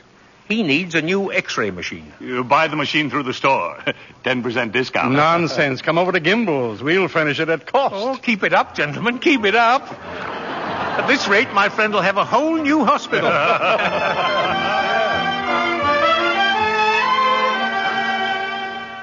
How did the pictures turn out, Mr. Kringle? Oh, fine, Alfred, fine. How about a game of checkers during lunch, eh? Oh, not today, Chris. I don't feel so good. Oh? What's the matter, Alfred? Oh, nothing much. You remember I was telling you how I like to play Santa Claus over at the Y and give out packages to the kids? Yeah? Well, I was telling Mr. Sawyer about it, and he says that's very bad. That psychologically it's all wrong. Wrong? To be nice to children? Well, he says guys who play Santa Claus do it because when they was young they must have done something bad. Now they do something they think is good to make up for it, see? It's what he calls a guilt complex. Alfred, what else has he found wrong with you? Oh, nothing much. Just that I hate my father. I didn't know it, but he says I do. Excuse me. Hey, ain't you going to have lunch? Later. Right now, I have an appointment with Mr. Sawyer.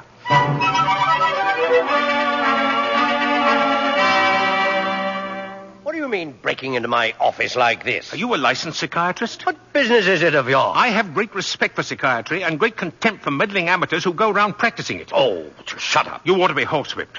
Taking a boy like Alfred and filling him up with complexes and phobias. I think I'm better equipped to judge that than you. Just because Alfred wants to be kind to children, you tell him he has a guilt complex. Yes. Having the same delusion you couldn't possibly understand. Oh. And don't you wave that cane at me. Either you stop analyzing Alfred or I'll go straight to Mr. Macy and tell him what a contemptible fraud you are. Get out of here. Get out of here before I have you thrown out. There's only one way to handle a man like you. Maybe this'll knock some sense into you. Oh, help. Oh, my head. My head. Oh. Good day, Mr. Sawyer. Miss Prawn, get me the police. Get me Mrs. Walker.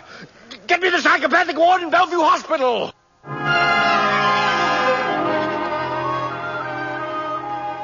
You can see Mr. Kringle now, Mr. Gailey. Thank you, nurse. Hello, Chris. Hello, Fred. Chris, I've been speaking to the doctors. They said they've given you some tests. Oh, yes. Same old tests. Except this time you failed to pass them. Chris, you deliberately failed. Why? Why? Well, because I had great hopes, Fred.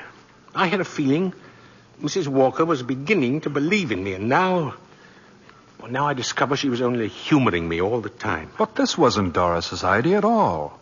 Mr. Sawyer had you sent up here before she even knew about it. But why didn't she come to me and explain things? Because she didn't want to hurt you. Oh, well, it's not just Mrs. Walker. Well, now, take Mr. Sawyer. He's contemptible, dishonest, deceitful, yet he's out there and I'm in here. Well, if that's normal, I don't want it. But you can't just think of yourself, Chris. What happens to you matters to a lot of other people. People like me who believe in what you stand for, and people like Susie, who are just beginning to. Chris, you're letting us down. Well, Fred, maybe you're right. Well, of course you're right. I ought to be ashamed of myself. Let's get out of here. Now, wait a minute. You flunked your mental examination, but good. Oh, yes, so I did. Oh. Well, anyway, you're a lawyer. You fix it. Hey, look, I can't just... Now, I won't let you down, and you won't let me down. Chris, now take it easy. Look, there'll have to be a hearing. If you're going to be committed, it has to be before a judge. Well, if I can do anything at all, it'll have to be in courtroom. Now, sit tight, Chris. I'll get an idea. I have to get an idea.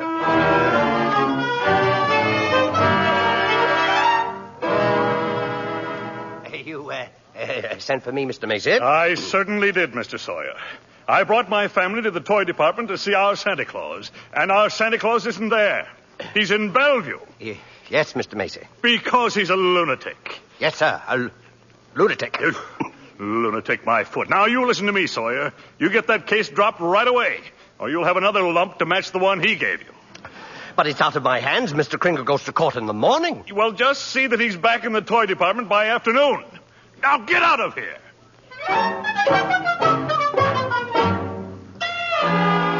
Oh, Mr. Gailey. Mr. Gailey. Yes? I've been looking all over for you. I'm Mr. Sawyer. Oh, so you're Sawyer? Yes.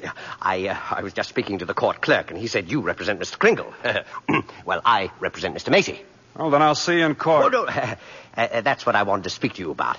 Now, Mr. Macy would like to drop the whole case right now. You see, we're most anxious to avoid any publicity. No publicity, huh? Well, that's very interesting. Oh, then you'll cooperate? You know something, Sawyer? You've just given me the idea I've been searching for. Oh, good. If I'm going to win this case, I'm going to have public opinion and plenty of it. And publicity's just the way to do it. Thanks. And so long, Mr. Sawyer. Mr. Gailey? But Mr. Gailey!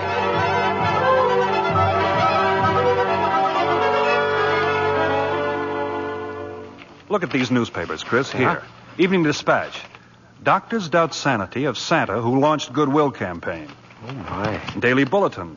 Macy's Santa Claus to have lunacy hearing. What's this one? The New York Express. Is Kris Kringle crazy? Court case coming. Kiddies cry calamity. You've driven the United Nations clear back to page 5. Well, get a good night's sleep, Chris. We go before Judge Harper at 10 tomorrow morning.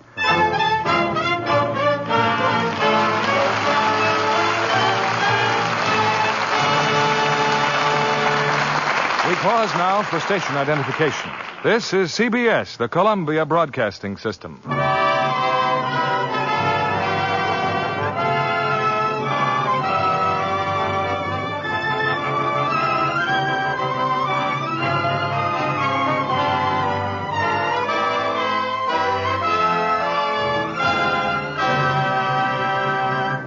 Our stars will return with Act 3 of Miracle on 34th Street in a moment.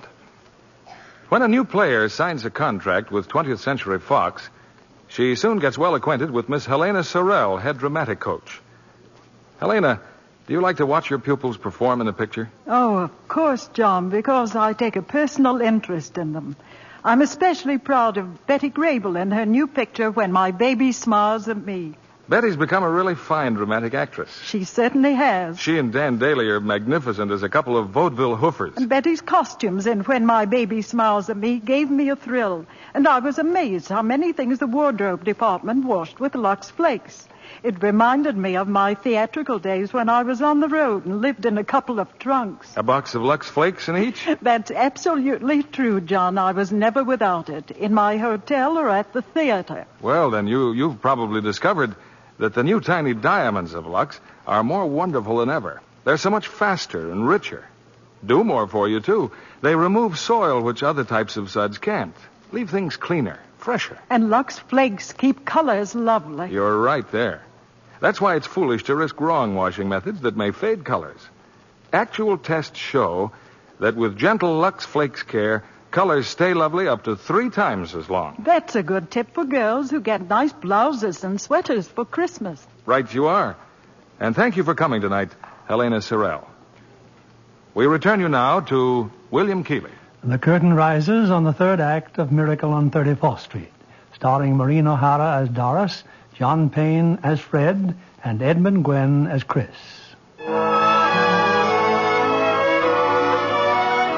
For a few weeks, a jolly elderly gentleman named Kris Kringle has been working minor miracles as Macy's Santa Claus. But now his sanity has been seriously questioned.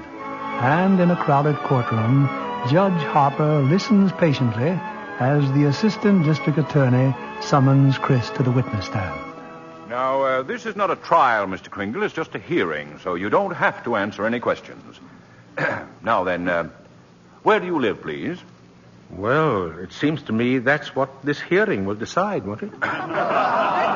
Mr. Kringle, Do you believe that you are Santa Claus? Of course I do. That's all, Your Honor. The state rests its case. Well, Mr. Gailey? Your Honor, Mr. Mara contends my client is not sane because he believes he is Santa Claus. An entirely logical conclusion. Anyone who thinks he's Santa Claus is crazy. Your Honor, you believe yourself to be Judge Harper, yet no one questions your sanity because you are Judge Harper, do they? Mr. Kringle is the subject of this sanity hearing, not I. Well, Your Honor, I intend to prove that Mr. Kringle is Santa Claus. Mr. Mara, I thought you said this was a cut-and-dried sanity hearing. Well, I thought it was, Your Honor. In view of Mr. Gailey's statement, I'll have to review the entire background of this case. Court's adjourned till tomorrow morning.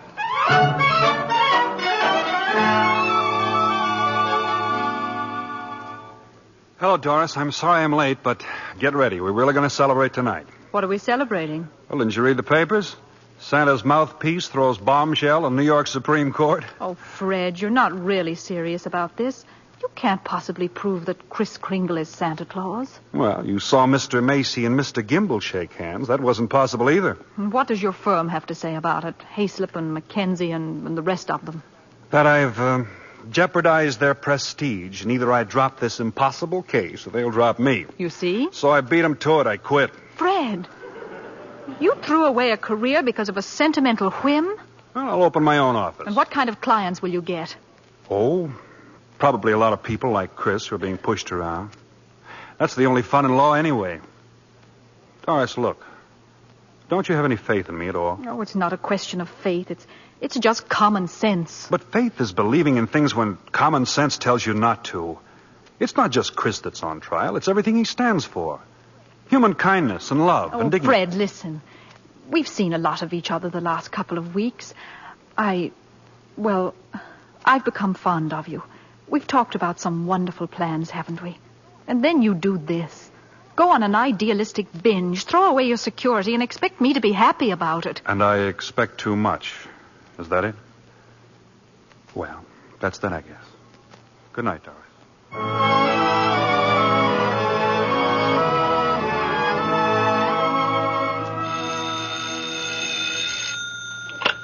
Hello. Yes, this is Mr. Mara. Well, can't it wait till tomorrow? I'm eating dinner. Who's been subpoenaed? Well, how do you think I feel about it? I'll see you tomorrow. Who's that, dear? R.H. Macy's been subpoenaed. Oh, my. Those reporters. They make me look like a sadistic monster who likes nothing better than to drown pussycats and tear wings off butterflies. Quiet, dear. Tommy's still awake. Oh, yeah. It'd just break his heart if he knew what his daddy is doing. I'm doing my job as assistant district attorney. Well, I'm not so sure, but that I agree with them. Mr. Kringle looks like a very nice old man, and I don't see why you have to keep persecuting him. I'm not persecuting him. I'm prosecuting him. I like the old man, too, but there's nothing I can do about it. You know something, Thomas? Sometimes I wish I'd married a butcher or a plumber. Well, if I lose this case, it's very possible you'll get your wish. R.H. Macy, I wonder what he's going to pull tomorrow. Proceed with the witness, Mr. Gailey. Now then, Mr. Macy, if you recognize the defendant, please tell us who he is. Why, Kris Kringle, of course. Do you believe him to be of sound mind? Sound mind? I wish I had a dozen like him. Mr. Macy, you are under oath. Do you believe that man is Santa Claus? Well, now, that's a rather delicate... Just think of those headlines tomorrow. Macy admits his Santa Claus is fraud. You keep out of this, Gimble. What did you say? Nothing, Mr. Barra, nothing. Well, I wish you would. Is that man Santa Claus? Yes, in my opinion, he most certainly is. Your Honor, there is no such person as Santa Claus, and everybody knows it. Can you prove there isn't any? I won't even try. I'll not waste the court's time with such childish nonsense. Your Honor, the prosecution requests an immediate ruling from this court. Is there or is there not a Santa Claus? Well, now, the court will take a short recess to consider the question.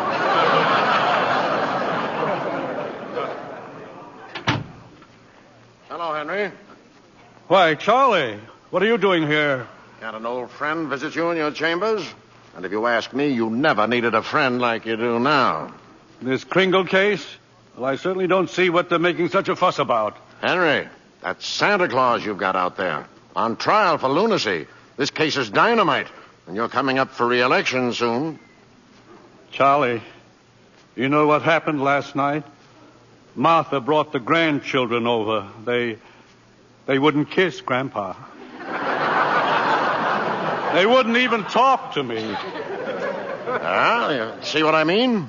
If you rule there is no Santa Claus, you better start looking for that chicken farm right now. I'm a responsible judge. How can I seriously rule that there is a Santa Claus? Because of what happens if you don't. The kids read about it and they don't hang up their stockings. Now what happens to all the toys that are supposed to be in those stockings? Nobody buys them. The toy manufacturers have to lay off employees. By now you've got the AFL and the CIO against you. Yes, and they're going to say it with votes, see? Oh, and the department stores are going to love you, too. Yes, sir, Henry. And what about the Salvation Army?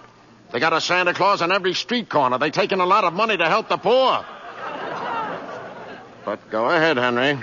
You go in there and rule there isn't any Santa Claus. But if you do, you can count on getting just 2 votes, your own and that district attorney's out there. 1 vote, Charlie. He's a Republican. Oh, well, let's get this over with. The question of Santa Claus seems to be largely a matter of opinion. The tradition of American justice demands a broad and unprejudiced view of such a controversial matter. But, Your Honor... This court, therefore, intends to keep its mind open. We shall ask for evidence on either side. But the burden of proof clearly rests with my opponent. Can he produce any evidence to support his views? If Your Honor please, I can. Will Thomas Mara please take the stand? Who, me? No. Thomas Mara, Jr. I believe he and his mother are both in court today. Hi, Papa. Hi. Tommy, do you believe in Santa Claus? I sure do. Gosh, he gave me a brand new sled last year. Now, what does Santa Claus look like, Tommy? Well, there he is, sitting right over there. Your Honor, I protest. Overruled. Tell me, Tommy, why are you so sure there's a Santa Claus? Because my papa told me so, didn't you? Thank you, Tommy. You can go back to your mother now. See you later, Papa. You certainly will. Your Honor. Don't forget, Santa Claus, this year I want a football helmet. Don't worry, Tommy. You will get it. Mr. Kringle, if you don't mind. I'm sorry, sir. Your Honor, the state of New York concedes the existence of a Santa Claus. But in so conceding, we demand that Mr. Gailey stop representing and presenting personal opinion as evidence. I insist he submit authoritative proof that Mr. Kringle here is the one and only Santa Claus. Well, Mr. Gailey, are you prepared to show that Mr. Kringle is Santa Claus on the basis of unprejudiced authority? Well, sir, no, not now. I need a little time. Why not now? Tomorrow, Your Honor. Very well. Court's adjourned till tomorrow morning. Whew. Oh, brother.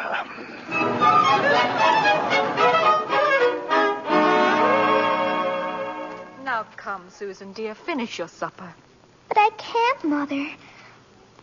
All those things they're saying in the newspapers about Mr. Kringle and Mr. Gailey. They're having this trial because he says he's Santa Claus. He's so kind and nice and jolly. He's not like anyone else I know. He must be Santa. You know something? I think perhaps you're right. Is Mr. Kringle sad now, Mother? I'm afraid he must be.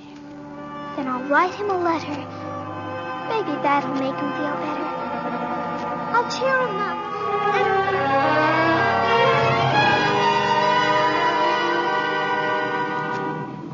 Oh, postman. Yeah, lady? Would you mind taking this letter? Oh, sure, lady. We're going straight down to the post office now. Okay, Louie, take it away. Well, what do you know, Louie? Another letter for Santa Claus. Hey, here's a new one. Instead of the North Pole, this kid's got it addressed to Chris Kringle, New York County Courthouse. Well, the kid's right. Huh?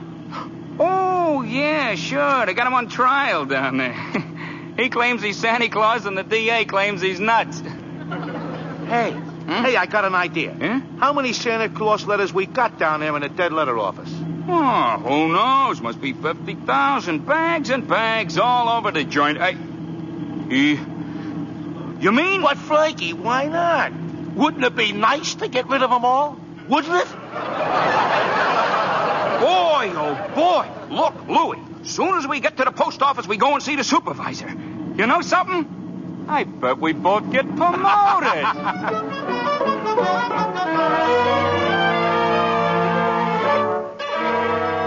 And since the defense has been unable to submit one shred of proof that Kris Kringle is the one and only Santa Claus, and since tonight is Christmas Eve, I ask Your Honor that this hearing be terminated without further delay. I protest. I do have evidence. 5 minutes ago, you said you didn't. During Mr. Marrow's oration, the bailiff handed my client the evidence I refer to. What evidence? This letter, Your Honor.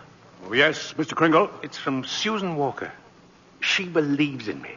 Oh, this letter means more to me than anything in the world. That letter, Your Honor, was delivered by the United States Post Office, an official agency of the federal government.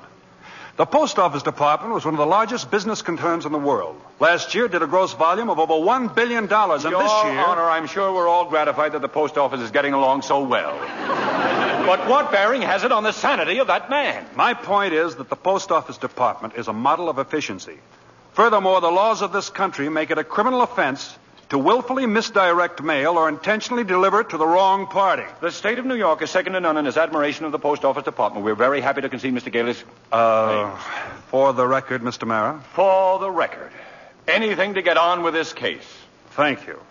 Your Honor, that letter just received by Mr. Kringle is positive proof that a competent... One letter is hardly positive proof. I have further exhibits, Your Honor, but I hesitate to produce them. Come, Mr. Gailey. Put them here on my desk. But, Your Honor, I don't... said put them on my desk. All right, boys, bring them in. Your Honor, what is this? Empty those mail sacks on Judge Harper's desk. But bring them all in or be fined for contempt of court. No, just a second here. We'll do it, Your Honor, through rain, through sleet, through courtrooms, anything. We deliver. Mr. Gailey. Your Honor, every one of those letters and every one of those mail sacks is addressed to Santa Claus. The post office is to deliver them. Therefore, the Post Office Department recognizes Kris Kringle to be the one and only Santa Claus. Since the United States government declares this man to be Santa Claus, this court will not dispute it. Case dismissed. And for heaven's sake, get this mail out of my courtroom.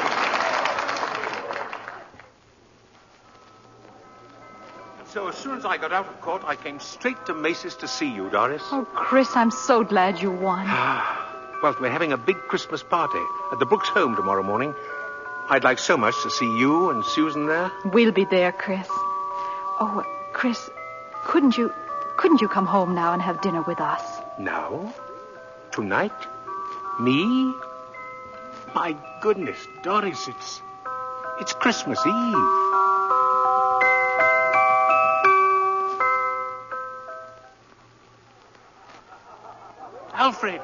Alfred, look who came all the way out here to the home just for our Christmas party. Chris, it's Mr. Macy. Mr. Gimble, too. Oh, excuse me, Alfred. Mrs. Walker and Susan have to leave now, and I want to see them before they go, so forgive me, will you?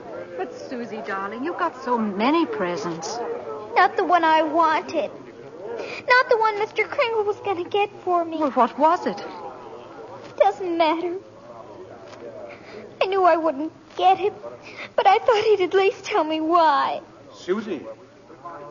I'm sorry, Susie. I tried my best, but...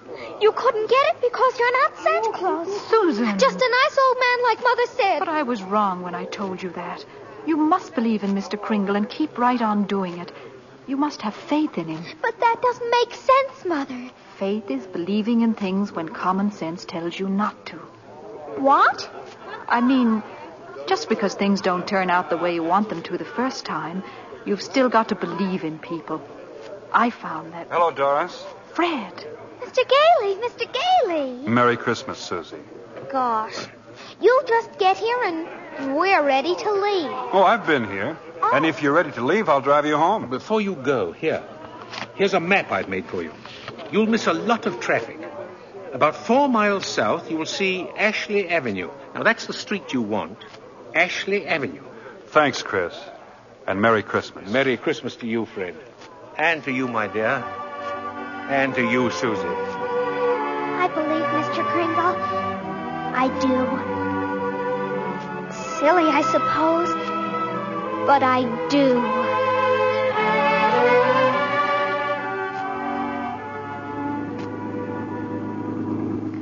I don't understand it, Fred. The map Chris gave definitely says Ashley Avenue. We've been on Ashley Avenue now for... Car! Oh, stop the car, please! Susie, what is it, darling? What's the matter? There it is! The house! The house! Susie! What in the world? She's running into that house. Well, at least there's no one home. It's brand new. It's just been built. Yeah, for sale, it says. For sale. What on earth is that child up to? Susie! Hey, Susie! Here I am! Upstairs! Now, come right down. You know you shouldn't run around in other people's houses. That's strange. I'll say. No. I mean this house. I've seen this house somewhere. I know I have.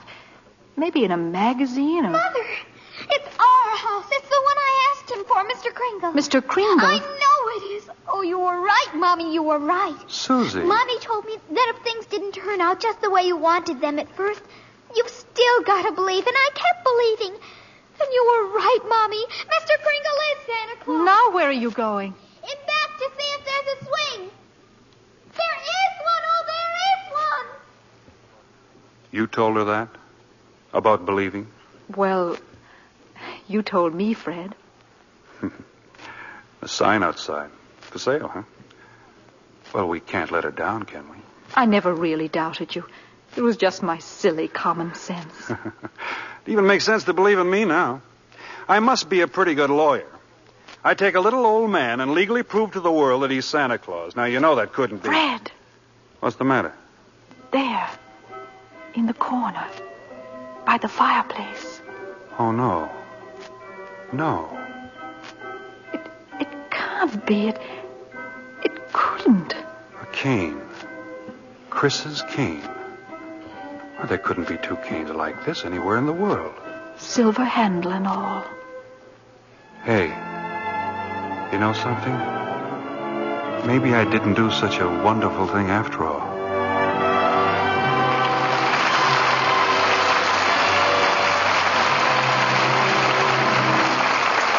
Before our stars return for their curtain calls, Libby Collins wants to tell you about the wonderful way to decorate your Christmas tree, as we promised at the opening of the show. You can give your tree that fresh from the woods look by covering it with real-looking snow you make yourself from a box of Lux Flakes. So many people have asked for the Lux recipe for Christmas snow that we gave last week. We'll repeat it tonight. Listen carefully. Take a large box of Lux Flakes. Gradually add 2 cups of lukewarm water and beat with an egg beater until it has the consistency of thick whipped cream. Then, with your fingers, spread the mixture over the branches of your tree. And that's all. This snowy covering dries quickly, it won't melt, and lasts as long as the tree. Ask your dealer for a copy of this Christmas snow recipe. I don't know of any other decoration that costs so little, yet does so much for your tree. It looks lovely used just with tree lights, or you can add your usual ornaments if you prefer. Try it on your mantel decorations and table arrangements, too. It gives them a very professional look. And makes the whole house look more Christmassy. Now, I'll repeat that recipe. Take a large box of Lux Flakes. Gradually add about 2 cups of lukewarm water and beat with an egg beater. While moist, spread the mixture along the branches. If you want extra glitter, shake on some shiny artificial snow before the mixture dries. Let the children help. They'll love doing it and love the snowy tree. Back now to our producer, William Keeley.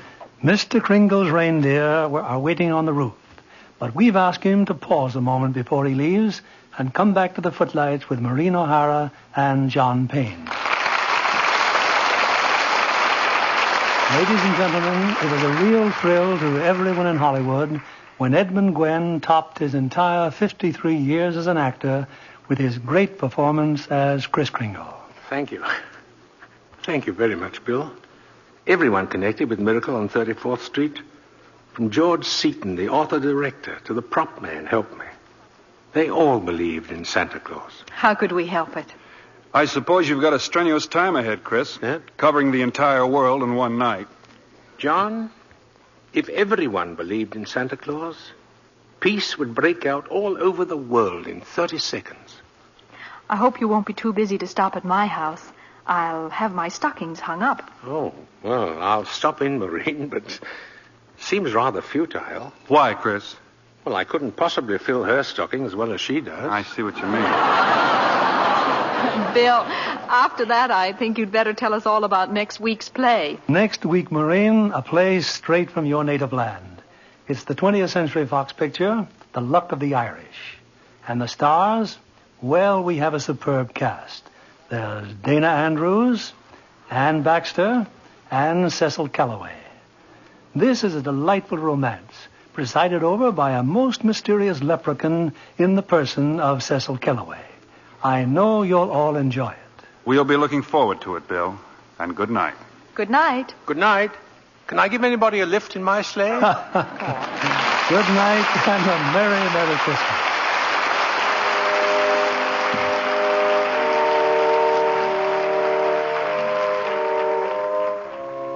Before we meet again in this theater, the most joyful day in the year will have come and gone.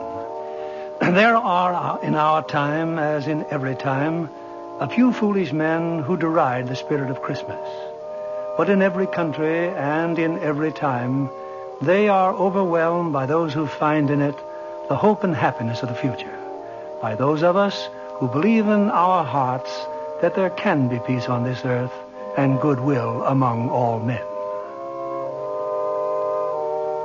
On behalf of Lever Brothers Company and of us in the Lux Radio Theater, may I wish all of you the happiest of holidays.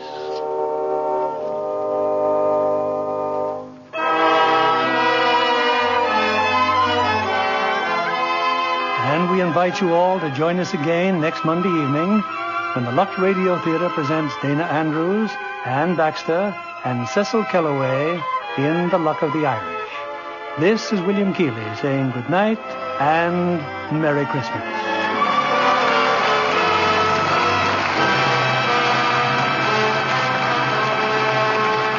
Maureen O'Hara appeared through the courtesy of 20th Century Fox, producers of The Snake Pit, starring Olivia de Havilland and Mark Stevens. Edmund Gwenn appeared by arrangement with Metro-Goldwyn-Mayer, producers of the all-star Technicolor musical Words and Music, based on the lives and music of Rodgers and Hart. John Payne will soon be seen in the Paramount picture El Paso. Be sure to listen next Monday night to the Lux Radio Theater presentation of The Luck of the Irish, starring Dana Andrews, Ann Baxter, and Cecil Calloway. Stay tuned for My Friend Irma, which follows over these same stations. This is CBS, the Columbia Broadcasting System.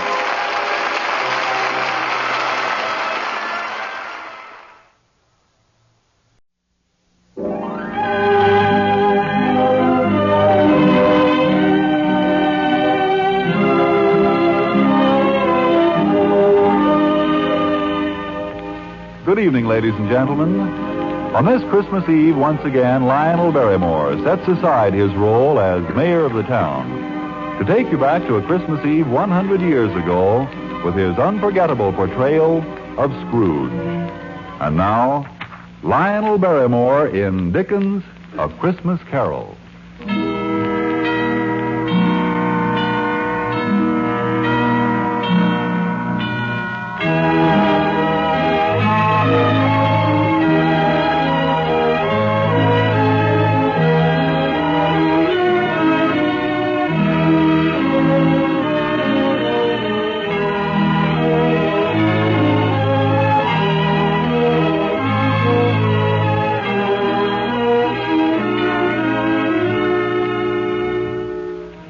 Once upon a Christmas Eve, on a mean and shabby street in London, stood the warehouse of Scrooge and Marley.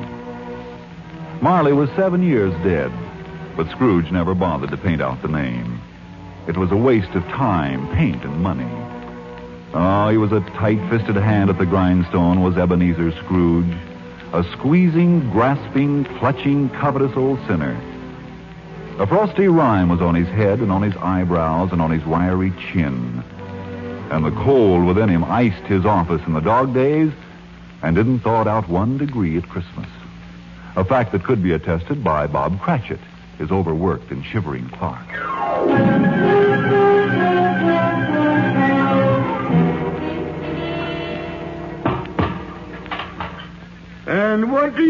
you're about to do with that coal scuttle, Mr. Cratchit?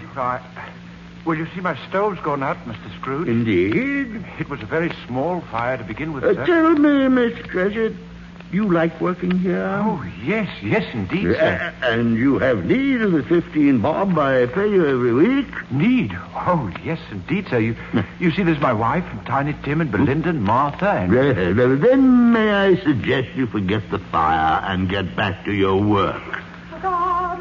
Unless, of course, you would prefer to keep Christmas by losing your situation. Losing? Oh, no, sir.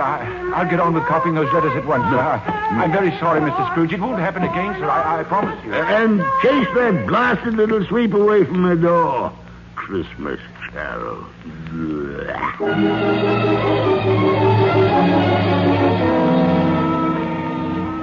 Yes, no wind that blew was bitterer than Ebenezer Scrooge. No pelting rain less open to entreaty. And what did Scrooge think of Christmas? Well, on this particular Christmas Eve, his only nephew, Fred, stopped by the warehouse to see him. Merry Christmas, Uncle. God save you.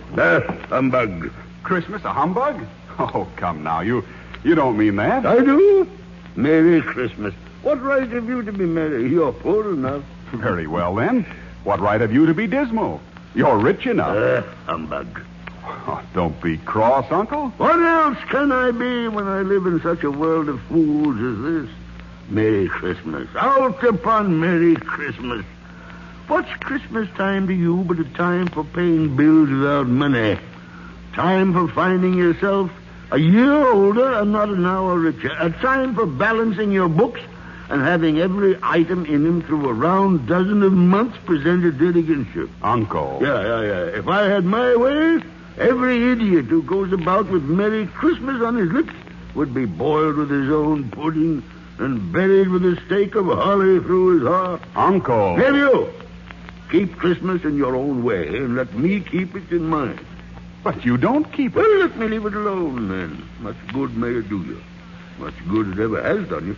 Oh, I've derived good from many things by which I haven't profited. And Christmas is one of them. Yeah.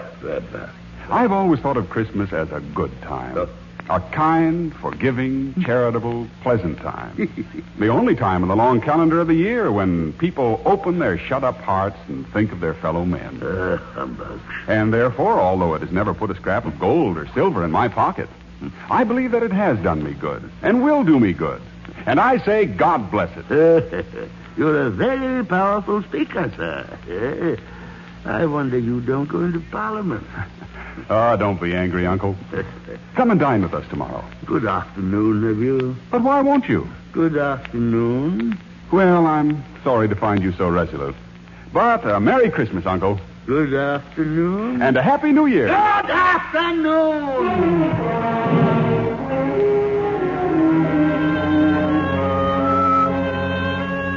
No, Scrooge didn't believe for a moment that Christmas was a kind and charitable time.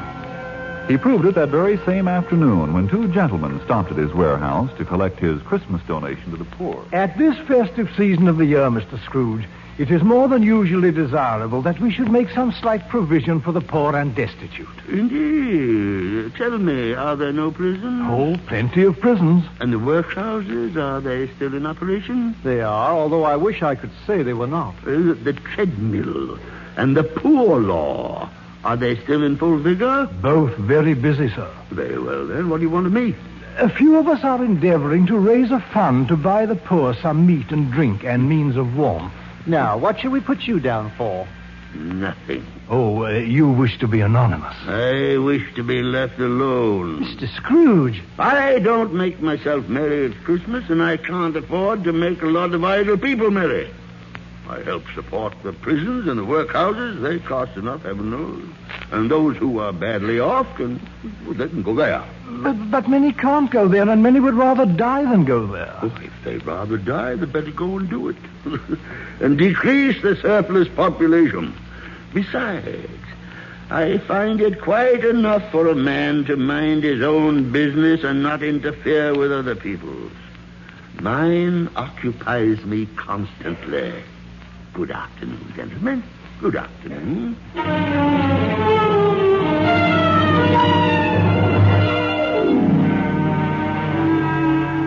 It was cold and dark when Scrooge left the ancient warehouse. The fog was so thick that he had some difficulty in locating the lowering pile of building where he had a gloomy suite of rooms.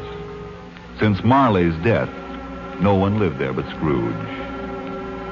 Then, as he put his key in the lock of the door, a strange thing happened.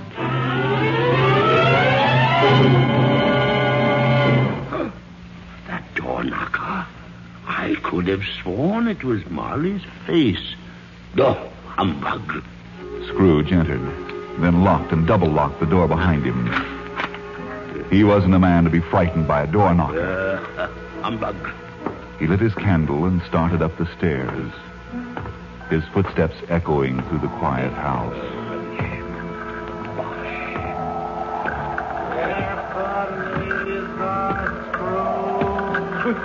What's that? Who's there? What was that noise deep down below in the cellar, as if somebody were dragging a heavy chain?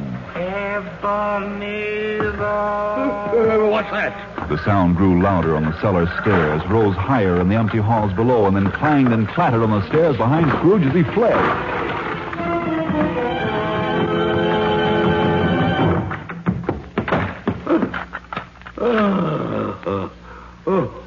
That's humbug.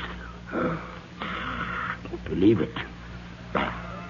Then, as though a part of the fog outside, the ghost of Jacob Marley passed through the closed and locked door.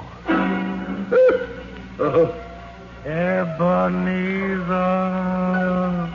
Who are you? In life, I was your partner, Jacob Marley. What do you want? Much. Oh, much, Ebenezer. Be gone. I don't believe in you. Why do you doubt your senses? Oh, because a little thing affects him. A very slight disorder of the stomach makes him cheats.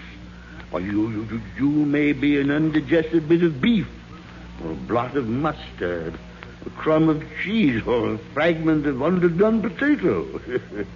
There's more gravy than grave about you. Please don't do that. Don't do that. I beg of you. Oh, man of worldly mind, do you believe in me or not? I do. It'll make you any happier, Jacob. I do. But why do spirits walk the earth? Why do you come to me?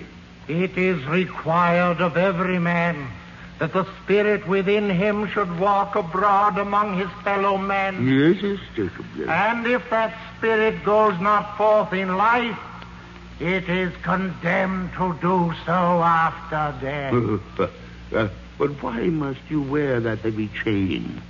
That chain of cash boxes and keys and padlocks and ledgers and deeds and swollen purses. It is the one I forged in life. I made it link by link and yard by yard. But why should you be so accursed? You were always a good man of business, Jacob. Business? Mankind was my business. The common welfare was my business. Charity, mercy, forbearance were all my business. But Jacob. Hear me. I will now. I will. You may still have a chance and hope of escaping my fate. Thank you, Jacob. Thank you. You will be haunted by 3 spirits. 3, Jacob? Receive them. And for your own sake, remember what has passed between us. Jacob, wait. Now, don't leave me, Jacob, please. Look to see me no more. Farewell, Ebenezer. Jacob, wait. Jacob!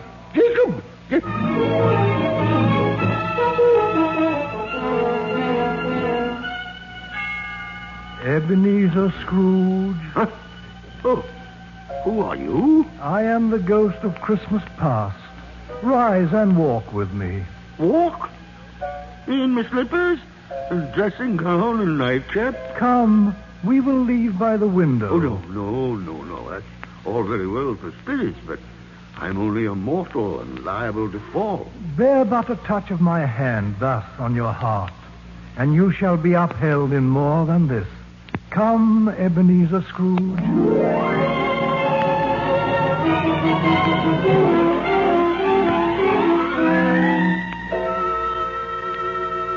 Look just below us, Ebenezer Scrooge. The city and the years have been left behind. Do you know this place? Well, yes, of course I know it, Spirit. I was a boy here. See? There's my old school with the cupola and the bell hanging in it. An ugly, lifeless place. It looks quite deserted. It was Christmas Day. All the boys had gone home for the holiday. All? Who is that lonely child left behind and chided for his tears by the schoolmaster? I was that child, Spirit.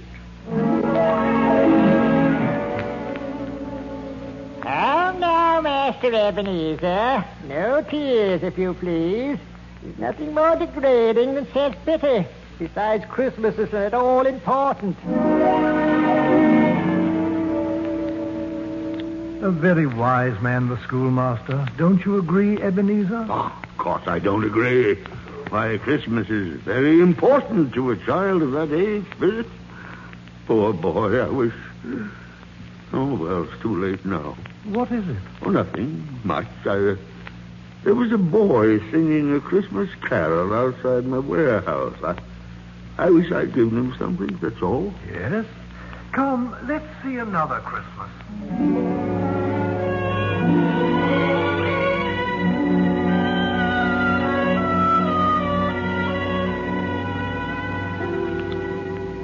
Now we are in the city, and that lonely boy is older. Do you know this warehouse, Ebenezer? Know it? Of course I know it. I was apprenticed here. Were you happy? Oh, yes. I was very happy, Spirit, very happy. My employer was a kind man, and... Well, why, bless his heart, there he is. It's old Fezziwig alive again.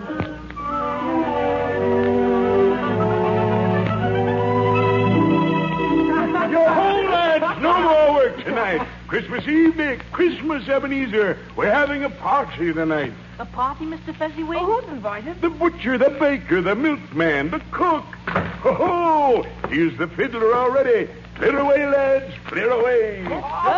Come, Master Fiddler, unlimber your fingers and give us something for dancing with plenty of life in it. Christmas Eve, you know, the best time of the year. God bless it.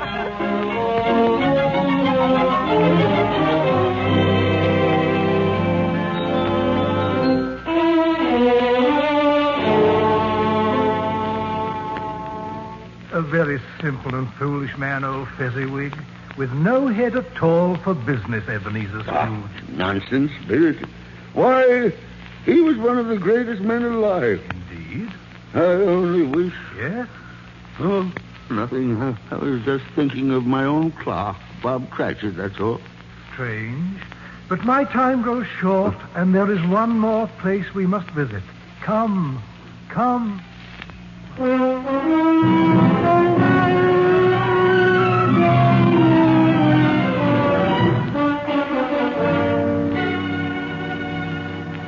Look about you, Ebenezer Scrooge.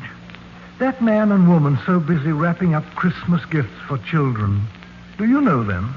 I know the woman, yes. We were to have been married.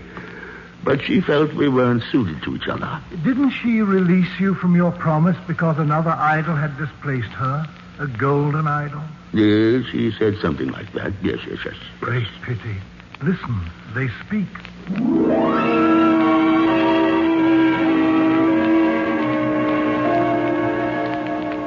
There, darling, I think that'll do if you'll tie the ribbon.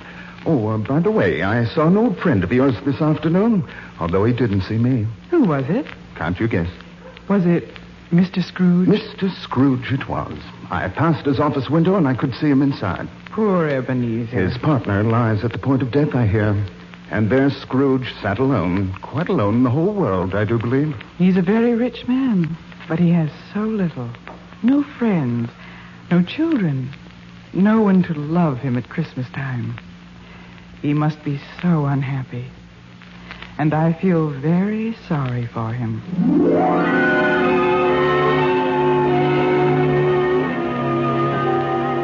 Spirit, remove me from this place. Not yet. Oh, not yet, Ebenezer Scrooge. You have seen the past. Now prepare yourself to meet the spirit of Christmas present.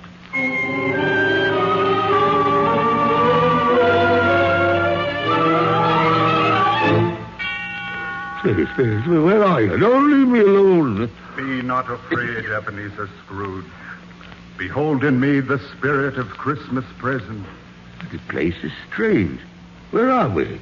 There below us lies Camden Town. Oh, Camden Town. Ah, yes, that's where my clerk, Bob Cratchit, lives. Yes, it is he we visit.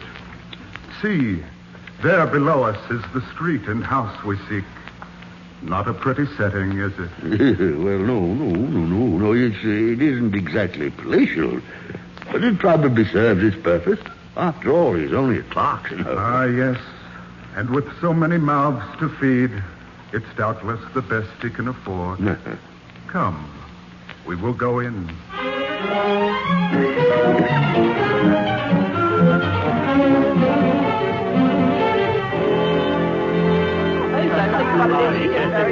Oh, the gravy. Good heavens, I nearly forgot the gravy.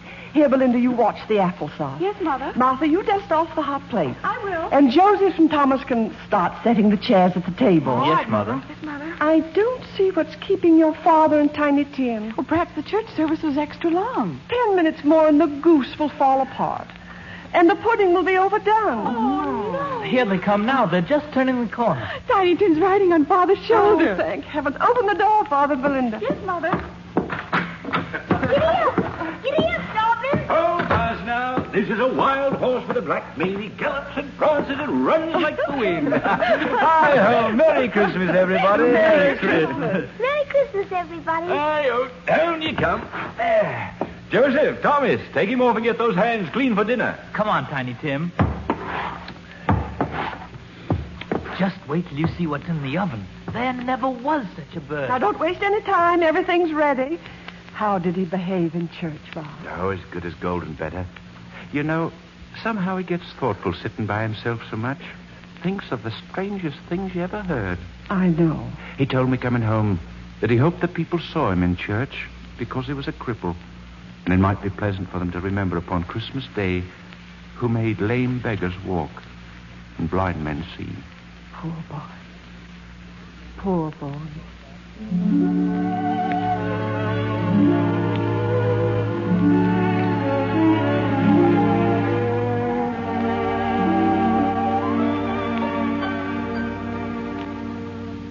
Why are there tears in your eyes, Ebenezer Scrooge?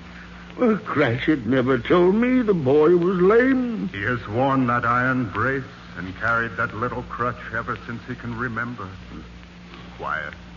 They gather at the table.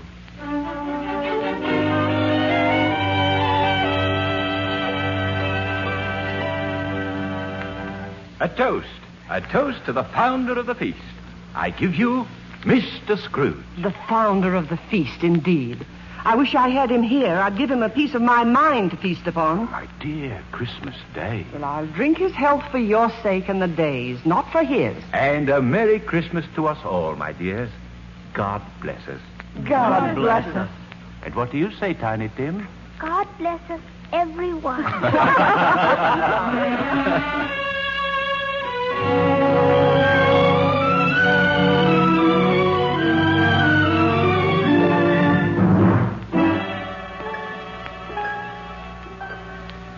Come, Ebenezer Scrooge. My time is up. You must go to meet the third and last spirit. Wait, Spirit. Please, wait. And tell me this before you leave me. Yes? Tell me, will Tiny Tim live? I see a vacant seat and a crutch without the owner. Oh, now, don't say that. If these shadows remain unaltered by the future, the child must die. Oh, Spirit, no. Will it not be better if he does? As you once said, it will decrease the surplus population. Spirit. Farewell, Ebenezer. The ghost of Christmas yet to come awaits you.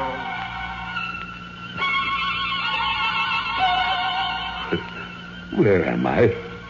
What place is this? So dark and cold and thick with fog? And who are you, dark phantom with the hidden face? I fear you more than any of the others. Are you the ghost of Christmas yet to come? But this is a burial ground, neglected and overgrown with grass and weeds, the resting place of those forgotten and unloved. Why do you point to that stone?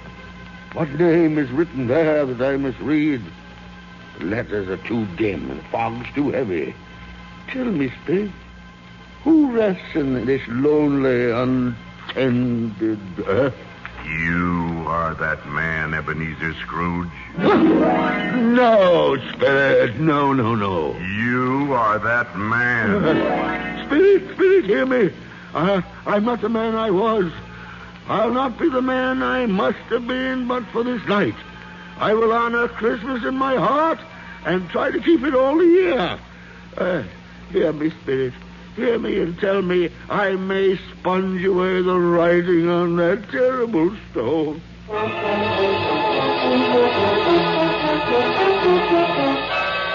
Spirit, hear me. Spirit. But you're not a spirit at all. You're my own bedpost. And there isn't any graveyard. This is my own room. And there's the door where I saw Marley's ghost. And there's the window where the first bit... Why, it's broad daylight. No fog, no mist. It's a beautiful, sunny, glorious day. And people on the street all dressed in their best. And church bells, too. Must be Sunday. Oh, boy. Boy, you down there? Yes, sir? What day's today, my fine fella? What day? Why, this is Christmas Day, of course. Christmas Day! Christmas Day! Then I haven't missed it. The spirits have done it all in one night. Say, hello down there. Yes, sir? Do you know the poultry shop at the corner? I should hope so, sir. An intelligent boy. A remarkable boy. So tell me, do you know if they've sold the prize turkey? The little one? No. The great big prize turkey. Oh, it's hanging there right now. Go and tell them to bring it here. Yes, sir. Come back with a man and I'll give you a shilling. Come back in less than 5 minutes, you'll get half a crown. Yes, sir. Look at him run. I'll send it off to Bob Cratchit, and he shan't know who sent it. What a joke it'll be. Why, it's twice the size of Tiny Tim. Now, let me see. I'd better get dressed. I've so much to do, and it's going to be a busy day. Yes, sir, very busy day.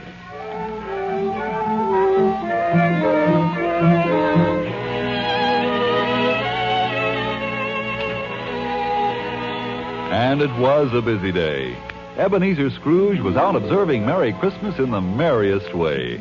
And he looked so delighted that people just couldn't resist speaking to him. Merry Christmas, Mr. Scrooge. Merry Christmas. Merry Christmas. Yes, and he stopped to pat children on the head. Hello, son. Merry Christmas, my dear. And gave shillings to beggars. God bless you, Mr. Scrooge. And he even went calling on his nephew. And his nephew's wife kissed him. Oh, he had a wonderful time and a wonderful Christmas.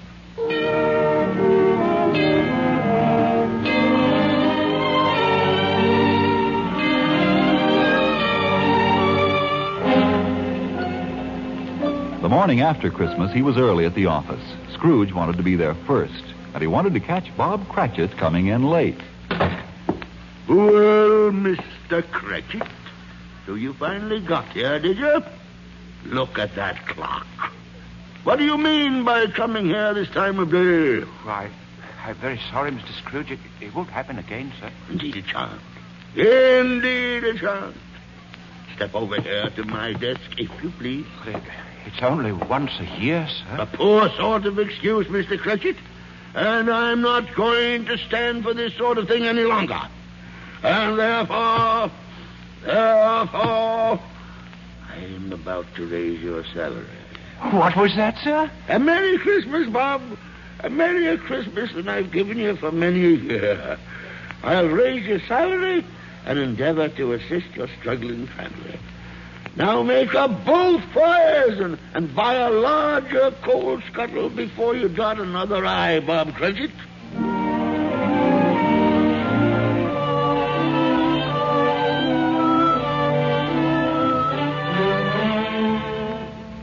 And Scrooge was even better than his word. He did it all and infinitely more. And to Tiny Tim, who did not die, he was a second father. He became as good a friend and as good a man as the good old city ever knew, or any other good old city, town, or borough in the good old world. And it was always said of him that he knew how to keep Christmas well, if any man alive possessed the knowledge. May that be truly said of us, and all of us.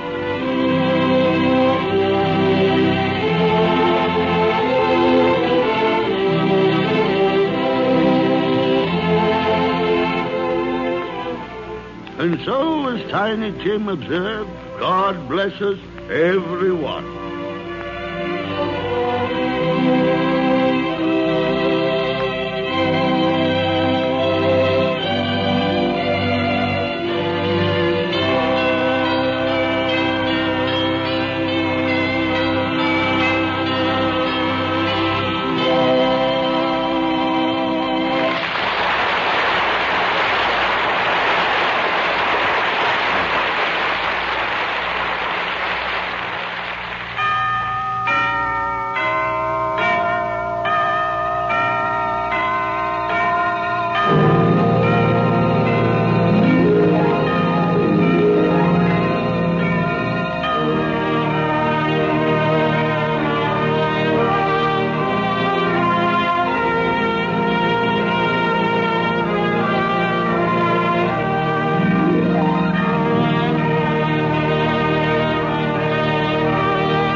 This is the United States Armed Forces Radio Service, the voice of information and education.